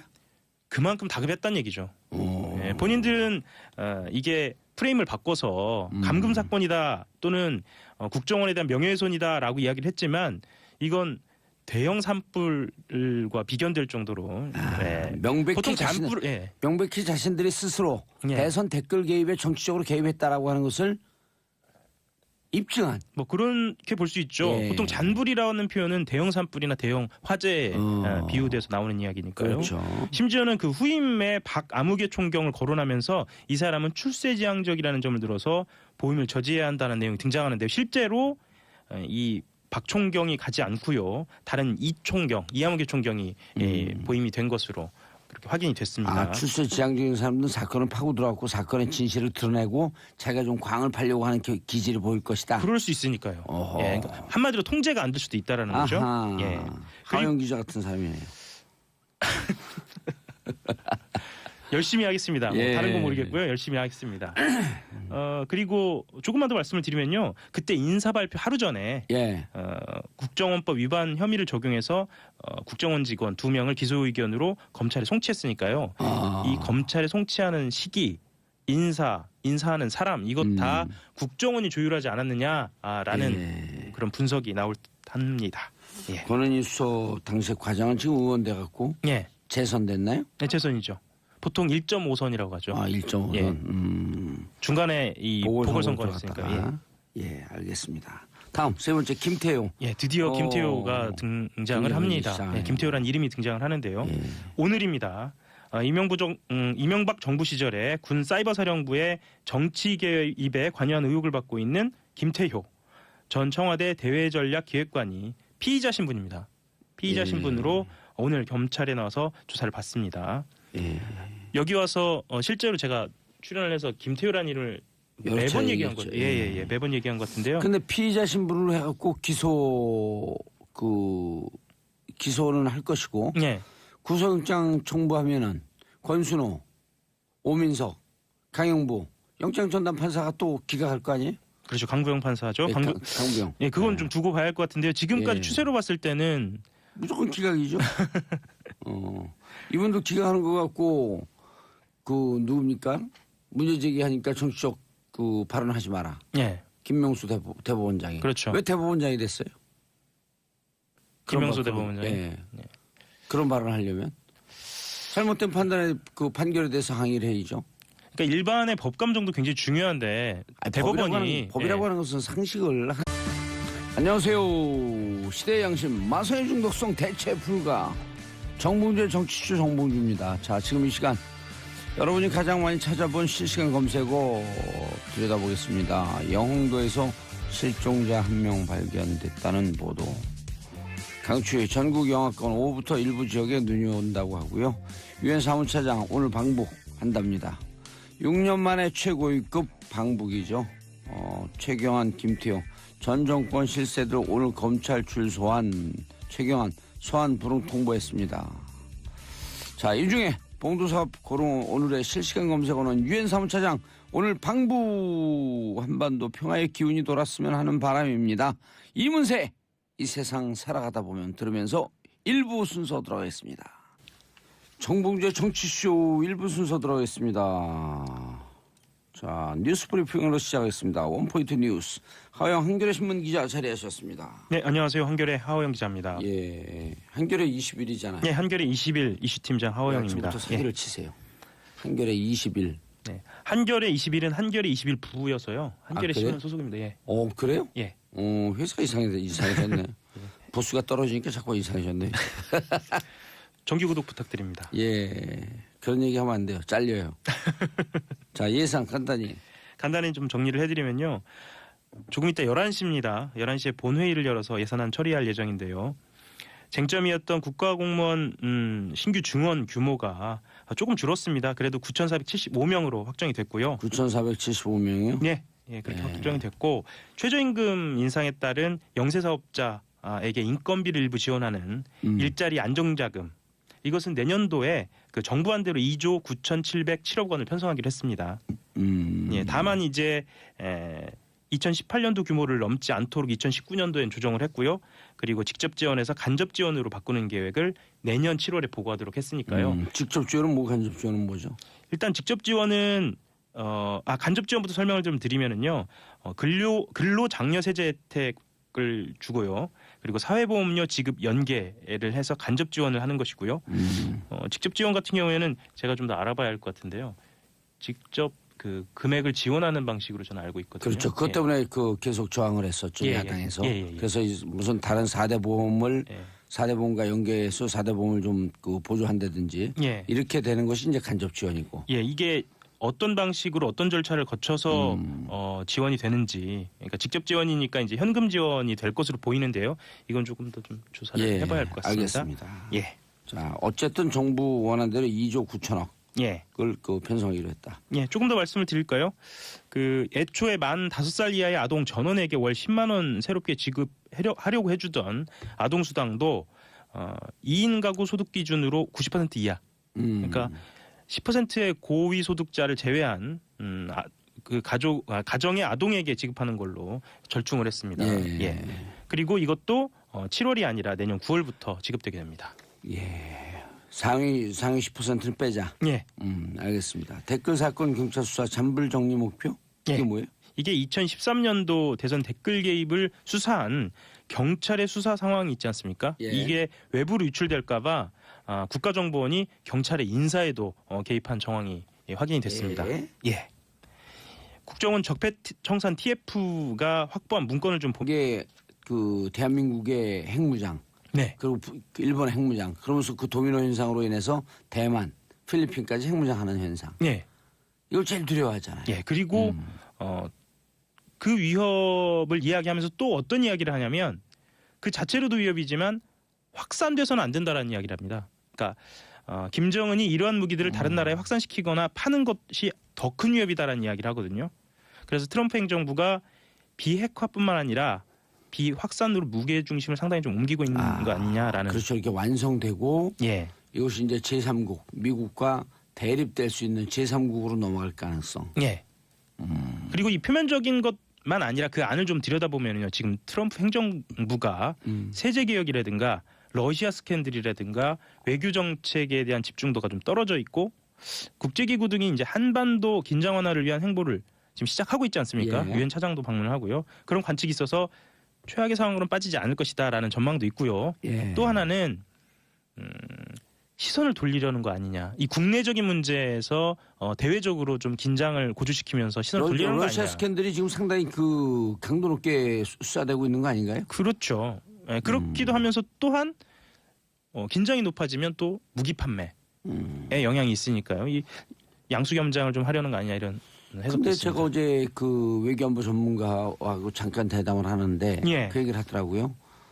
트럼프는 일본, 한국, 중국을 돌아다니면서 350만 달러인가요? 네. 350억 달러인가 뭐 그 무기 팔고 좋아하고 있는데 350억 달러. 예. 350억 달러. 그 미 백악관과 미 정부 내부에서는 동맹에게 예. 그렇게 삥땅 뜯고 다니는 거 옳지 않다. 노골적으로 하는 경우는 거의 없죠, 사실. 예. 예. 동맹이라고 하는 것은 주고받고 하는 건데 그거 친구 아니에요, 프렌즈. 그렇죠. 근데 프렌즈한테 맨날 가서 야 돈 내놔 하면은 누가 그게 동맹관계가 유지가 되겠어요? 위험한 동맹관계다라고 하는 지적을 트럼프한테 하고 있다는 거예요.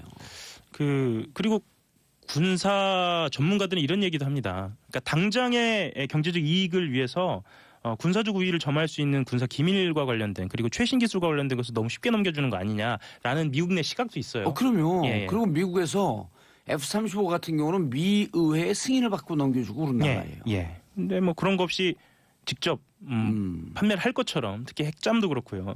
그렇게 이야기를 하고 있어서 미국 내 논란도 좀 큽니다. 그렇죠. 맥메스터가 핵무장하자라고 하는 것도 NPT 문제도 건드려야 되죠. 그렇죠. IAEA 문제도 건드려야 되고. 오늘 굉장히 전문적인 이야기 많이 하시네요. 기본이에요 이런 건 그냥. 소주 한 잔 마시면 사는 얘기예요. 다만 아침에 할 뿐이지. 그렇죠. 예. 쇼처럼 즐길 수 있는. 이 정도 수준의 컨텐츠를 뭐 별로 본 적이 없나 보죠? 예, 놀랍습니다. 저는 아침마다 놀라고 있습니다. 그래요? 예. 한 대 때려주고 싶다. 트럼프 얘기 조금 더 해볼까요? 예. 예, 트럼프 얘기 조금 더 해보겠습니다. 그 예루살렘 얘기인데요. 예. 그 도널드 트럼프 미국 대통령이 1948년 이스라엘 건국 이후에 국제사회의 암묵적인 약속입니다. 수도는 예루살렘이 아니다라는 게 사실 암묵적인 약속이거든요. 이것을 깨트리라는 관측이 나오고 있습니다. 사실 중동에서는 이게 굉장히 중요한 문제거든요. 그렇죠. 예, 이슬람 문제하고 중동의 화약고를 또 건드리네. 온 군데 갖고 쌈만 붙이려고 그래 이 양반은. 그렇죠. 예. 사실 트럼프 대통령의 사위가 한 얘기인데요. 쿠슈너 백악관 예. 선임고